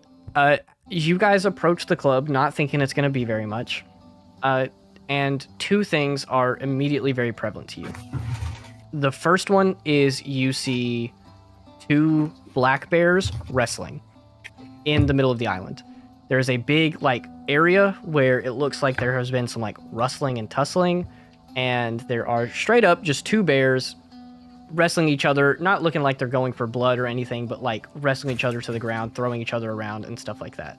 There is one that is notably larger and stronger, and then another one who is kind of smaller. As you're approaching, you watch as this taller one like grabs the other bear and like throws it to the ground and sort of gets on top of it and uses its weight to hold it down, and the small one starts swinging out, scratches it across the bigger one across the eye, and then the bigger one like pushes it to the ground, and then they stop for a second as both of them leave wild shape, and you guys see two figures emerge from that.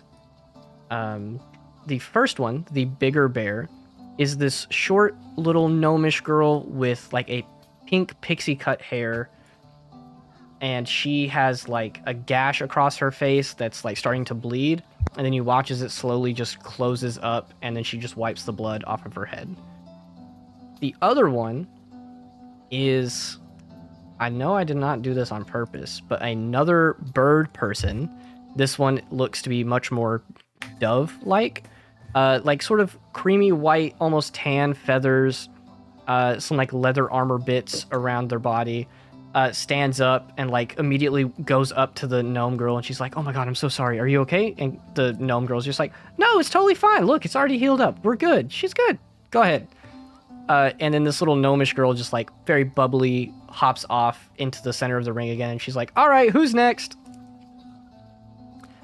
And as you guys approach, you immediately hear a familiar voice of Hildegard call out, and she's like, "Athera, Gwen!" And you look over and see her waving at you guys from a like circle sitting on the ground, and she waves you guys over.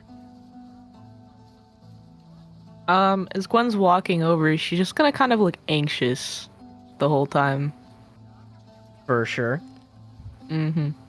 As you guys approach, just to throw this in there, the next person who steps in the ring, you guys sort of take a look back, and it's one of your other upperclassmen. Rosaris would probably know him the best. This upperclassman paladin, not a druid, walks into the ring, and he's just like, "Ha-ha! I will fight the bear!" And then the gnomish girl is just like, "Okay!" Turns into a bear, and they start wrestling, and it's not an even fight. This guy gets thrown around and wiped and like pinned to the ground, and then he like stands up, wipes the dirt off of his body, and he's just like, "I won," and then marches off. And then the gnome girl's just standing there looking like, "Okay. Anyways, who's next?"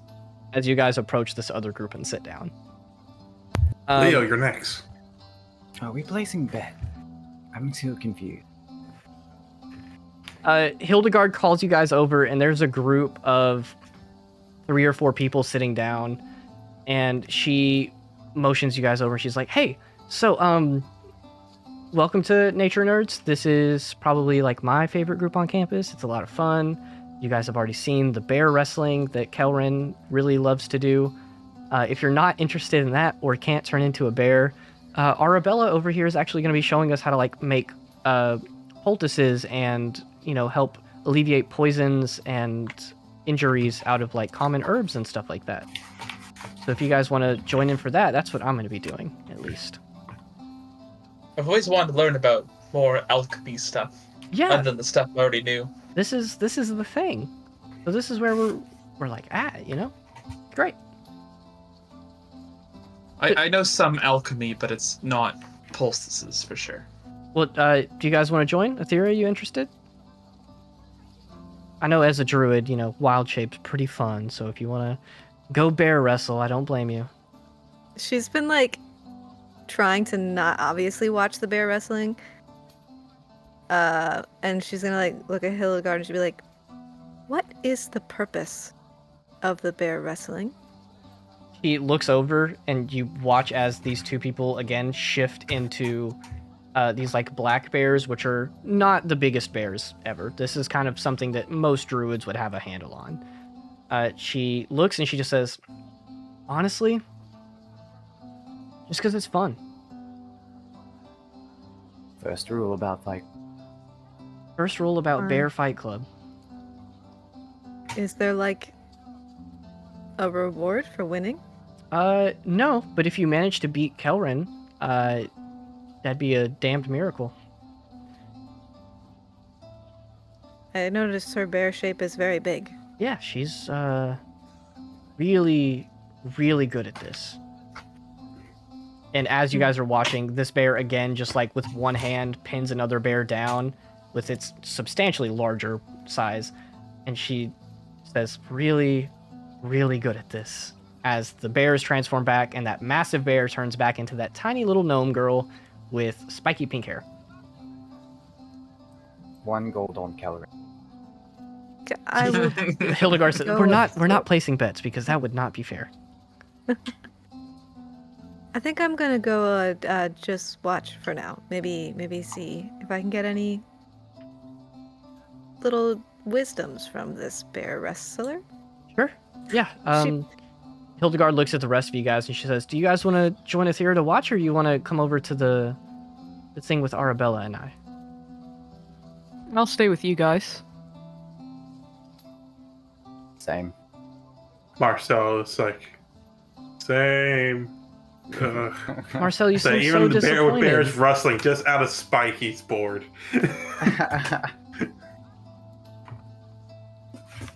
I'll take the bait again. Can I roll an insight check since Gwen was talking about her looking nervous?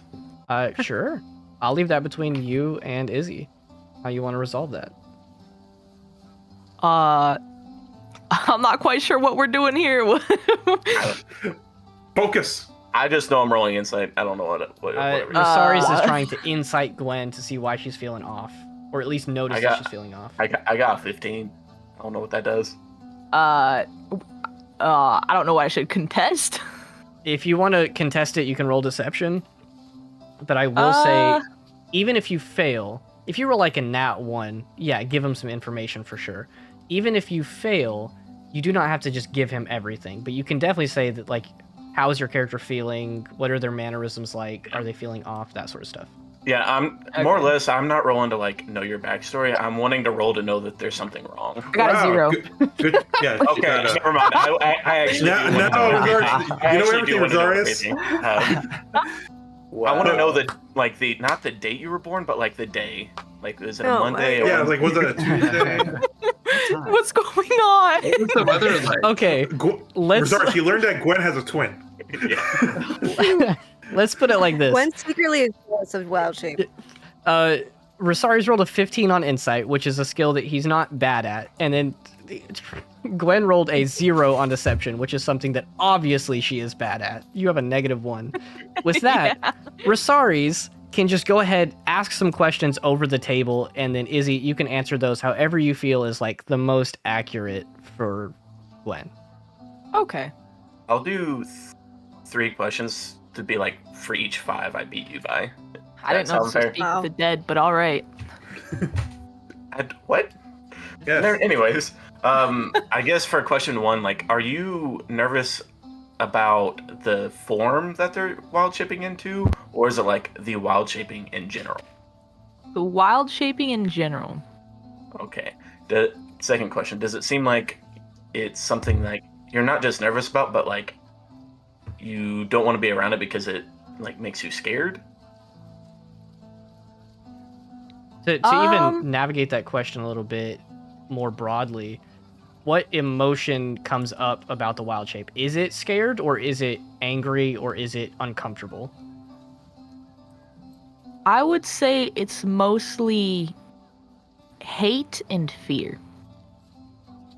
Fair enough. Does it seem like something she wants to talk about? Not at this current moment. No. Maybe if you catch her at another time and you want to talk about it, sure, but not right now. Got it. Hell yeah. I will keep that information in my back pocket. Cool. Continuing on, you guys sit down, and there are a couple of people here with you guys. The first one, obviously, there's Hildegard. She introduces you guys to a upperclassman ranger named Arabella. She is kind of a little quieter, but still has this aura of like competency. Like, she knows what she's doing. She seems very like perceptive and aware of her surroundings. There is another set of first years there, 2 of them. There is Wanlin, which you guys have sort of already met, the druid girl, and then there is Rangrim, who Gwen would know from her classes in the ranger studies. Again, kind of like a quieter, almost angsty kind of guy, but he's got like the red hair in a top knot with the shaved sides. He's got some tattoos on his face, very like square features, furrowed eyebrows, stuff like that. So with that set in motion, you guys all begin to sit down, and Arabella is sort of leading the group here, and she starts you guys off by saying, cool, do any of you just already kind of know what you're doing with like herbalism components and stuff like that? Are we all starting fresh? Cool. Okay, Gwanlin, you know a little bit. Rangrim, a little bit. Everybody else, great. Okay, well, there's only really 2 things that we'll go over that are relevant here. And she goes through and tells you guys, and I'll just break down the information very plainly. First, if we're talking about anti-poisons, there is a flower called the pink geranium, and in a pinch, if it is crushed up, it can be used to help alleviate the effects of a poison if you can like get to the source of it. So like if you get stabbed with a poison thing, you can put pink geranium on it and it'll help. The other thing she tells you is, she is not a mage by any means, but if you mix it with iris extract, which is what goes in a lot of potions, you can just make like an anti-poison potion. It's like an antidote that's pretty universal. Penicillin. The next one. is she tells you guys about this specific type of grass that grows in a lot of places called thornweave, which when it is exposed to any poison, acid, or like anything corrosive, it's naturally a dark brown and green color, but it will turn like a very bright burnt orange. So you can use it to essentially detect poisons. So if you like mix that in your drink, it doesn't taste great, but it doesn't like really affect the flavor. It could be used to detect poisons and stuff like that. So you guys sit down for like a good 15 minutes going over this. She has samples for you guys to mess with. She shows you how to like crush it up. And you guys now know of 2 really cool like fauna things here. Or flora, I guess. I think fauna is animal life. Anyway, Athera, you go to watch the bear wrestling because obviously bear wrestling. Right. You go and watch as another person, another druid, probably an upperclassman, comes in, wild shifts into bear, Kelrin beats them again, and they exit wild shape. The other person's just like, damn, I guess I still couldn't beat you. One of these days, it will happen. And then Kelrin's like, yeah, good luck with that. What's my streak today? Like 4-0? What's my streak throughout my years here? Like 80-0? Bad chance. Are most of the other druids wild shaping into black bears or brown bears? Black bears. All of them? Yeah, not all of them, but Yeah, one guy's a green bear. Come on. Yeah. The lower classmen for sure. Like the first years who were coming in, it's almost like for druids joining, it's kind of a rite of passage. You seem to gather. You watched as Gwenlyn earlier did it, even though she didn't really want to do it. She was like, no, we'll just test it out. We won't take it very hard on each other. Just, kind of like arm wrestling. But Kelrin finishes that up, and then she sees you over there watching. She's just like, hey, you, druid? No, it's Marcel. Yeah. She looks over at Marcel from the group who just turned around. She's like, you're clearly not a druid. Thank you. Oh. Maybe someday I want to be a druid. Multi-class. Oh my god. She turns back to Athera and she's like, it's a bad combo. she looks at you and she's like, so listen, I was told by Professor Mineo that one of you first years was thinking about joining our little moon druid club, and so far none of them have really shown up and shown out. You're my last shot. Would that be you? I'm just gonna wild shape into a brown bear. Without doing You anything. wild shape into a brown bear and then just kind of stand there and look at her, and she puts her hands on her hips and she says, uh-huh. Cool. Fight first, information later. All right. Well, if you want to like join the club, you've already kind of proven that you can. But let's have a little fun then. And she also transforms into a brown bear. And I'm gonna throw on some combat music just for the fun of it. You both turn into brown bears. You immediately start wrestling. Go ahead, roll initiative. Damn. Roll 0. Yeah, right. He got a 19. I got a 3. Ah, nice. She's gonna go first. She is bold and has no qualms with striking first. She is going to attack you twice. The first one is a 16 to hit, which does, because I'm looking at your armor class. Are you looking at... Okay, we haven't gone through this yet, because I haven't fought as a wild shape. Yeah. You're taking the bear stats, correct? Yeah. The only stats that you keep are your intelligence, wisdom, and charisma. If I roll from this bear card, does it transfer over to Roll20? It shows it in Roll20, yeah. Ah, perfect. Okay. All right, I'm good to go. The second attack misses, so her first one, 1d8 plus 4. She's going to deal you 10 points of piercing damage as she bites you on the shoulder. And that's her Cool. turn. You can go.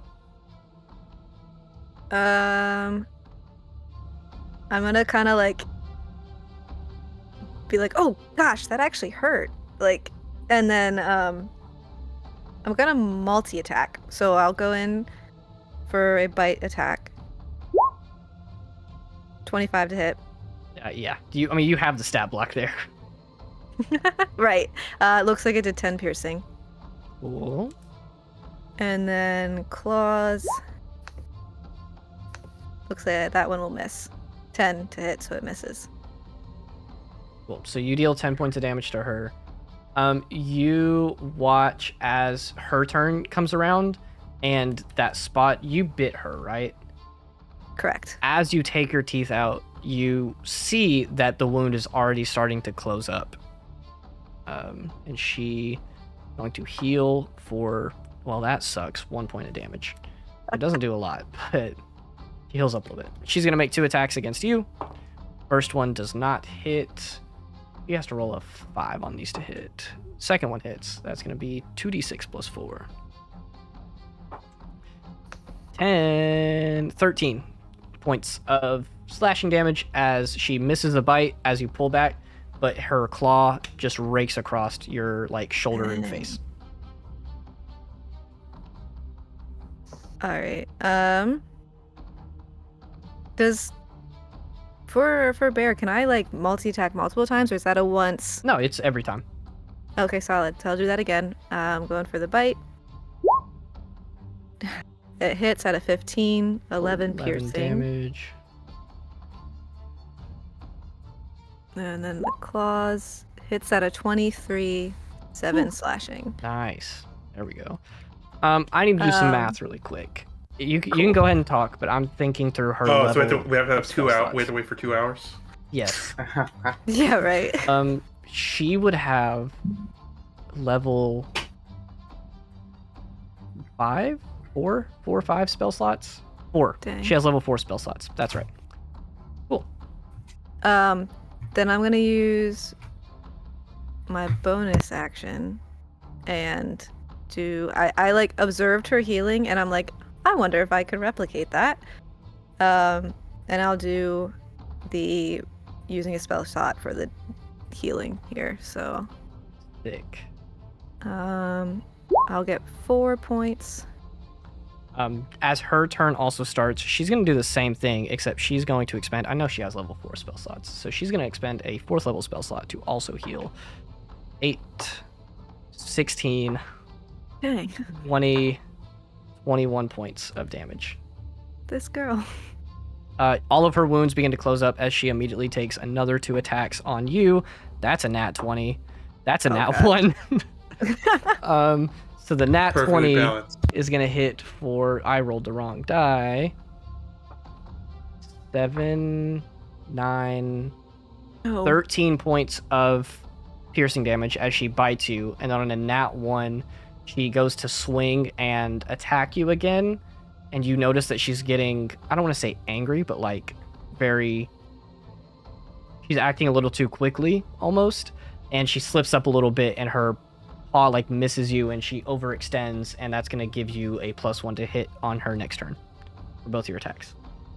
Cool.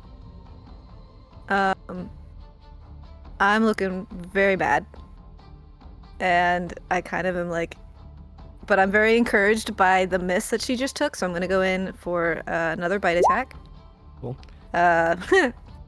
So nat 1. Yes, it is. Oh. I guess you also Uh, overreached. The other one is a 26 natural 20. So What that the- one will be 16. What are the odds of us both rolling a nat 1 Yeah, and nat right? 20? Yeah, that's a. 1 in 1600. Okay, I so a think. 16, that's 22 for her total damage right now. She has 12 health left. She is not going to heal herself on this one. You wouldn't know this as a Fine. character, but you as a player would know this, that she is going to go into a rage and make 2 more attacks. Okay, I also used my bonus action to heal on that last. Cool. That one's going to hit. That one is also going to hit. Oh, dang. She is going to deal that first one 14 points of damage.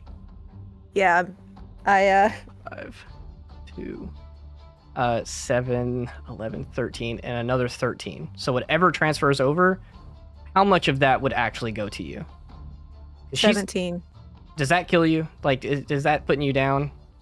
Yeah. Okay, she's not going to do that. As soon as you start to revert back, she's not going to hit you. take out the 13, so you take 4 points of damage to yourself. Okay. Stop! She's already dead. She like gets a really good bite on you, and you start to turn back, and as she goes to swing, she immediately stops, and you see her form drop just like in an instant, which for you is very impressive because you've had to like work really hard to get this wild shape stuff down, and it still takes some time. But she drops the form in an instant, immediately like runs up to you. She's like, "Oh my god, are you okay?" And she's gonna cast Cure Wounds and heal you for 5, 10, 14. Cool. So I'll be like kind of like in pain until that happens. And I'm just gonna smile a little bit and be like, that was a lot more fun than I was expecting. She sees that your wounds have healed, and she's like, "Yeah, right. It's so much fun." Anyway, good job. Yeah, you want to join our little Moon Druid Club? It's pretty fun. We get to try out new stuff. I can't really show it off here because that would make these fights ridiculously unfair, but you know, you can push the limits of Wild Shape, learn how to do new stuff. It's pretty fun. Would like that. Cool. Our next meeting's actually going to be Tuesday of next week. We'll meet up, you know, right after classes before dinner. Just hang out for 30 or 45 minutes, and then, you know, Mineo has some stuff that I'm working on that I'm going to see if you guys can help me with, but that's going to be about it. I'll see you then. Cool. Question. Have you ever seen an owl bear? A what? Okay, never mind. Bye. And she skips off to go talk to some other people. An owl bear? Owl bear. Huh. And I'll walk back to the rest of the group. Cool. As you approach, they're sitting there learning about these different plants and stuff like that. You sit down close to Hildegard, and she leans over to you, and she was like, "How was it?" I mean, I lost, but But it was still fun, right? it was fun. Yeah. See, I told you. And I Anyway. feel like I could stand a chance against her with some, you know, maybe next year. Well, I don't know if that'll work. Let's not go ahead. Marcel leans over, joining the conversation, and Hildegard's like, "Actually, Marcel's kind of right. I wouldn't get ahead of yourself. Not saying that you couldn't do it, but she's not even going to be here next year anyway." She's not? No, she's a 4th year. That's an option? Uh-huh. Huh. Kind of. I don't want to say it's an option. You have to get asked to do it, but Okay. yeah. But, I mean, hey, if you manage to give her a run for her money by the end of the year, consider me impressed, because she... really good at what she does. Yeah, I noticed. Don't worry, Terry. You're better than me at bear rustling. Hildegard pats Marcel on the back, and she's like, "It's okay, Marcel. You'll get there one day." I will. And with that, you guys sort of wrap up the Nature Nerds Club meeting and finish all of those up. So, you guys wrap up your stuff with the Nature Club. You're getting ready to go. As you guys are leaving, I believe Kieran sort of has a moment and stops everybody, sort of after you guys get away from the crowd from the center island. I'll let you take it away. Kieran, for the first time in a very long time, is very serious on his face. He turns around and looks at you guys. I know we haven't known each other for a very long time, and I'm probably the last person you would trust with asking for help. But we're a party, right? We look out for each other even if we don't see eye to eye on everything. Can we agree on that? Sure. I guess. Maybe. Maybe. That's always nice to hear. My past is starting to creep up on me, and it's coming within the bounds of the school. And I fear that a dagger might be slipped into my bed one of these days. If push comes to shove and we have to fight a group of people that really want to kill us, can I depend on you? People who really want to kill you. Kill me, yes, but they don't like having any witnesses left. What exactly did you do for them to want to kill you? Killed someone for them, and then was disposed of. But now I'm here. So the disposal didn't work very well. Interesting. Maybe. You So can, are they going to be other rogues, assassin-like people? I don't know. I will find more information out hopefully soon. Do any of you guys know of the term the breeze hands? No. Not that I'll I'm pretend like I know. Like, yep. Do you guys know of anything of the sorry, I'm just trying to find Opening the like a book. the Paran Church as well. Anything about them? I know No. they're militarizing very, very rapidly in response to, when I look at Leo, a certain event. Yeah, they definitely are, and let's just say those two factions have agreed to help each other because of a little someone. And now they're here, and I thought I got away from them. I thought all church people were pacifists. Not all of them. No, Leo is an exception. No offense, Leo, but you are an exception. And if it's the Peron Church, it might be one of the greatest military powers in the area. Oh my god. Look, I don't always want to be this deceiving little bastard who runs around thinking he runs the place. But once I gut this part of my back life, maybe I'll change a bit. But first, I need to cut the head off the snake that I left a long time ago. If you guys want to help me, you're more than welcome to. If you don't, I don't judge you on what happens. But thank you very much for at least hearing me out. Let's enjoy the rest of our evening, shall we? Before we go, let me get this straight. You are under attack by an order of assassin-like people who paired up with an insurmountable army from the Peron Church, and you're asking for my help. Yes. This Not seems like a assassins, really big ask, I'm not gonna but, lie. like, they do some of them. They mostly do petty crimes, but Rosari's just puts his hand up to stop you and says, if your fight's with the Peron Church, I'm not opposed.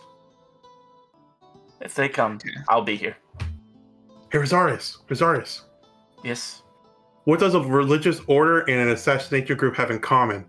They like making more holy people. Get it? Because stabbing people makes holes.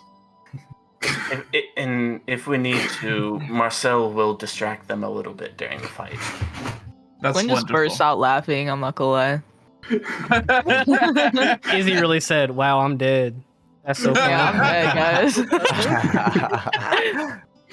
Look, That's that I don't dry ass LOL text. Just like, wow, that's so funny. Leave. Gwen would I don't- find it funny. I don't know what exactly is going to happen. All I know is at least the breeze hands are coming for me, but we'll go from there, I guess. Nah, I'm always there to help. Sounds I know like you fun. are myself. By the way, I took the head from you. Why didn't you just ask? I could have gave it back to you. It's a habit of mine to take things that are rightfully mine, but you should know at least. You can take it back if you want, if you get it out of my hands, but I doubt you can.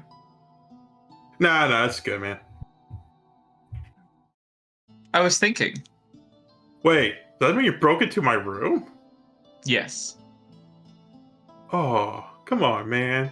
You know, it's How's- like kind of creepy. It's like, what if I was sleeping? Wouldn't it be kind of weird? You just break in someone's room and they're sleeping, and What if I sleep in a nude, right? So I have knew to be you just, weren't about to- sleeping because I left the party you were at. Oh yeah, that gives you plenty of opportunity to steal something. That makes sense. I was thinking though, Donkey, should it be our symbol as a group? It was the first big fight we were in. Kind of binds us all together of how we work No, together. it was that nerd. Barry. So we should be known as the Barrysons. Just have a picture of Barry on. Is this Barry is this a picture of Barry with a wedgie? His name was Billy, by the way. That's remember, in Marcel. character. That's in Marcel. character. Yeah. Oh yeah, no, that's in character. Barry is a friend of my friend, so let's not bully her. Billy, I'm fine with. But Yeah. We could talk about that later. You guys sort of wrap up your conversation, say your goodnights, and head out.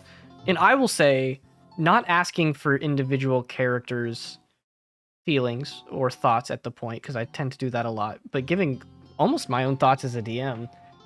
The group has their first semblance of togetherness. Holy shit! Oh my god! Sorry. That's in character. That's a real reaction. Whoa, Gwen. Gwen gets Wow. back and she's just like, "Holy shit! They're asking me to What trust them." happened? No, like that lightning was crazy. Oh my god. It was I like a did that. fucking bomb went off. I Yeah. did that. No. Someone said library, and I was like, Wow. like But yeah, as you guys sort of exit from each other, I will say that possibly some of your characters start to have that first feeling of like, a lot of us still disagree with each other, but this is like the first little nugget of us working together as a team. It might have taken losing a member and, wanting to kill each other, but progress has been made. we're all finally friends. And we're best friends. Well, except for at least two of us. Two of us. With that being said, the other thing I want to tackle really quick is Marcel and Leo, you also get notice that you have letters, so I will let you guys decide whether you want me to send that to you privately or if you're okay with me reading those over the table. You can read mine. Yeah, so I'll read Leo's. Cool. I'll also let you guys roll to see who goes first. Oh, okay. Just a random d20. 15. 10. Leo's Oh, first. that means Leo, you go first. We all, Both of you have multiple letters, so I'll make this as kind of fast as possible. The first one to Leo, it is addressed to you from your mom.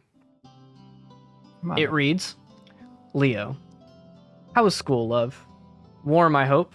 I just thought I would let you know how things are going back home and ask how school is going for you now that you've had a bit to settle in. I know your leaving wasn't under the best of circumstances, but we do miss you. Though he tries not to show it, that includes your father. Zane has been reading some of your books, telling me about your annotations and notes, and the other night I even found Grisander looking over a few of them. It'd be a miracle if Zane convinced him to read one, but I'm afraid he would combust. Also, Father Isabar asked me if I could include a letter from him as well. It should be with this one, but at first glance he seems very proud of you, as I am. He and I are both keeping you in our prayers. Enough about us. How are you doing? I heard that Loomis can be quite the workload. I was also at the church the other day, and I was talking to the Ironweaver family, who said that they actually have a daughter who goes to Loomis as well. How exciting! I don't know if you remember her, but back when you were both tiny, she would pick on you around the church, and I kind of think it was because she liked you. Anyway, write me back when you can, dear. We'll be waiting for you. Guinevere Zarkuzol. The next one is addressed to you from your brother. Brother! It reads out, Brother. Mom told me that she was writing a letter, and I hate that I didn't think of the same idea first. I guess I've been so busy with training this year that I fell into my own world. How is it? All of it. The school, the people, the places. In some way, I envy the adventure. I've been cooped up in the barracks for weeks at a time with only a few days of rest in between. Speaking of, I wanted to make sure you knew that graduation day is coming up, and I'd love it if you made it. It'll be on the 9th of Crescus, but I'm sure you knew that. I just wanted to see if you'd be able to be home for it. I promise that this isn't another attempt to change your mind about it. I just wanted you to be there to celebrate with us, the rest of the family. Dad misses you, by the way. He was torn about writing a letter with us, but settled for signing with mine. We miss you, buddy. Hope to see you soon. Head Heart Blade, Gazanik Zarguzol, and then also signed Gorzander Zarguzol. And then at the bottom, it says P.S. I wrote this after Dad signed it so he wouldn't see it, because I know he'd be embarrassed, but I've been reading some of your books from your room. Hope you don't mind. Anyway, I'm going to try to convince Dad to read one. If I do, you owe me a silver piece. See you, buddy. And that's the second letter sent. And you have a third. Dearest Leogrin, best of wishes, my boy. As sad as I am to see you leave, I am deeply proud of the progress I foresee you making at Loomis. It is a fine establishment, will surely lead you to great things. No, you will lead yourself to great things through it. I write with a bit of advice, I suppose. As you brave a great world for the first time, there will most certainly be joy, laughter, and fun, should you invite it. Enjoy it. Embrace it with caution. Trials are inevitable and mold us into the people that we are. We love the light most during the storms we brave, but we do it for the rest of them, those who cannot brave them. I've always known you as a good child of the church, but now you have the capability of being a great man of your own accord. You are forging your own path in this world, and whatever that path is, will be right, so long as you are the one to choose it. Godspeed, son, and remember, nothing is stronger than faith. Then, in a very small signature, it says Edel, who you know to be Father Edel Izabar, but he probably doesn't want to use formal titles. You don't have to decide if you want to reply quite yet, but I will ask how Leo looks reading these, how he responds, how he feels. Give us some insight before we jump to Marcel. I think that with all these letters, I think that Leo is feeling accomplished and full, and I guess hopeful. So yeah. Heck yeah, I like it. Let's go ahead and jump to Marcel then. You ready? Yeah, Marcel's definitely ready. Cool. Hell yeah, I'm reading these letters. All right, same thing. You okay with me reading them out? Oh yeah. All right. First one. Actually, DM, don't do it. Okay, never mind. Number 1. Addressed to you from your father. Marcel, I hope school is treating you well, fil, which is, in parentheses, son. It's a French term. After some time, I think my reaction to your choice of schooling may have been a bit excessive. I spoke with Sir Elestrade and Sir Luke of Riverhold and Hazelcrest, respectively. As it turns out, both of their sons, as of this year, also attend Loomis. I think as my son and my heir, it would do you well to meet the other princes and get a look at their sense of responsibility. Sir Americ Akameli of House Antioch. Signed. You have 2 more. Yep. I'll go ahead and read those out. The next one. Dearest brother, Elise and I write you to let you know that even if our father would make it seem otherwise, should you return to visit home, you would be most welcomed. In fact, father has been more on edge than ever, and reels from your leaving. I'm sure he would welcome you back with open arms, as will the rest of us. However, I should update you on the state of affairs at home.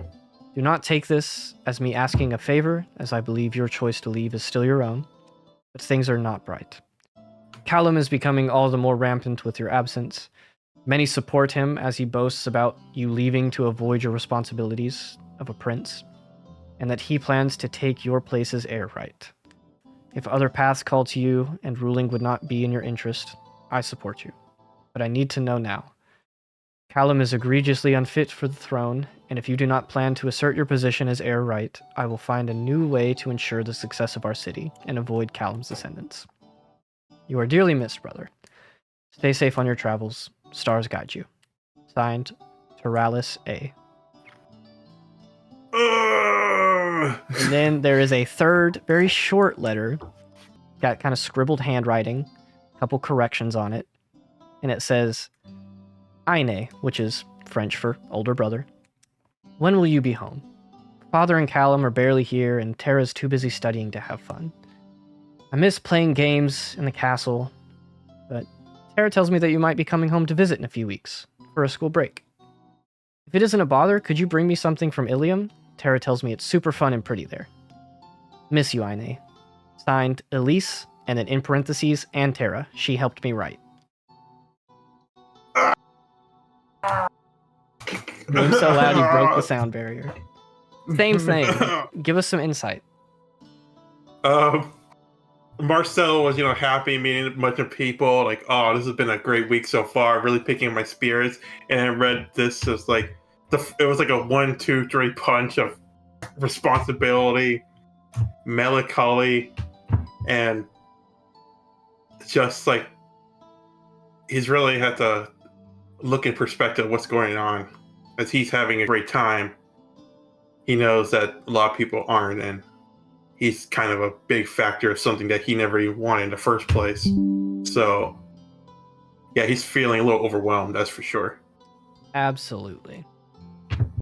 So now I'll ask, you do not have to tell me what you reply with, but out of all of these letters that we just read out for Leo and Marcel, do you guys plan to respond? Marcel Yes. would. Yeah. So, Leo. Absolutely. You guys can write those responses up and we'll send them next session. For now, I'm going to say that, the week has come to an end. Friday rolls around and you guys go to your homeroom class with Professor Ranth. Sorry, I'm sending all these screenshots. Ooh, Professor Ranth. Yeah. So you guys go to your class with Professor Ranth, and when you guys get there, almost everyone else is sent out on their challenges very quickly. So all the other parties are sort of sent off to do their thing, and then Professor Ranth holds you guys and looks to you, and she says, "So, I heard that for the most part, your challenge was successful. Any notes or comments about it?" I was inside I went to a religious place, and it was really nice. Very surprising. Yeah, I hope you guys got, shown around and met a lot of great people, exposed to some... Yeah, the bros. Apparently I'm a bro, too. That makes a lot of sense. Well, I have an offer for you guys. We can expedite your third challenge if you think that you're ready for it. If you guys want to wait until next week, I wouldn't blame you. But that Onkeg that we took care of, that you guys took care of, I finally had the time to really track down where it came from. And a couple miles south of here is where I believe them to be holed up. They tend to make pretty deep cavernous burrows and have a little cavern system set up. If you guys want to go ahead and get your third challenge, you could go find it over this weekend and take care of it. Marcel looks to group. That sounds like a pretty fun idea. Time to get some more heads. Yes. That Sounds way fun. you both And can that- have one. We'll Wait, maybe do, all of us should have our own head. I believe you already do, but if you would like to go gather Ankhed heads, great. I will give you any information you need, but I would also highly recommend going tomorrow, as the trip there, the trip back, and this could take the majority of a day. So I would not want you traveling at night. Make your preparations. You guys can leave in the morning, and do be safe. This will not be as quick as your other challenge. Yeah, don't worry. We can handle it. I think after the bonding we did, we can handle a couple on-cakes. Yep. I feel like we're a well-oiled unit. We my definitely bonded. That's for sure. It sounds Oh. like it. I am so excited to see what you guys do. We all started spreading around, like, in fighting. I'm like, oh, it's chaos. Well, yeah, if you guys want, I will meet you here in the morning, give you proper directions to where to go.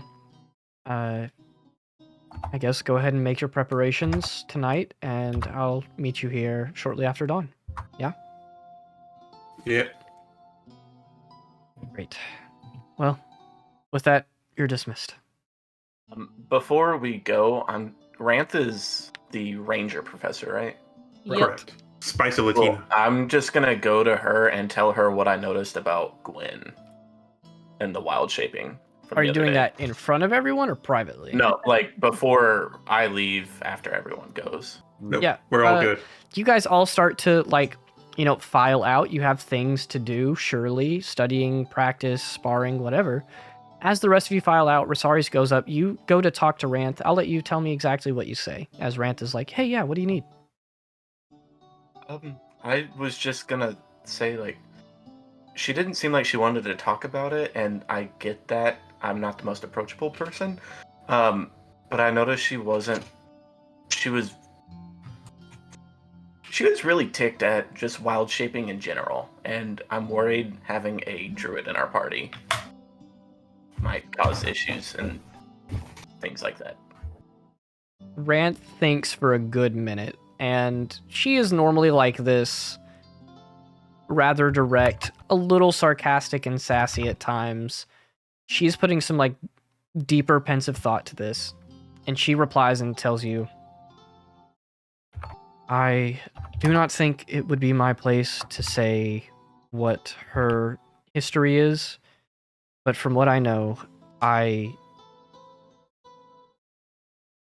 do not fault her for it. It might be very inconvenient at worst, but I would know that Gwen's problem is not with Aethera, but something that she can eventually grow to become comfortable with. But I am asking you, please do not fault her for it.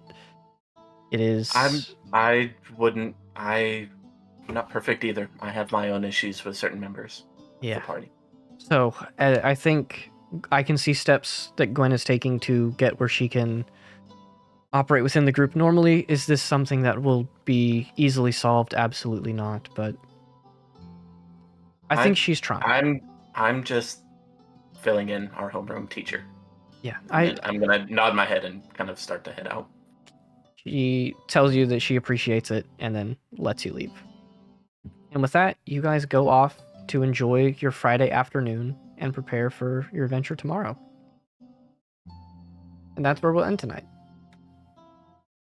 Unless you want to do a, 2-hour long combat thing.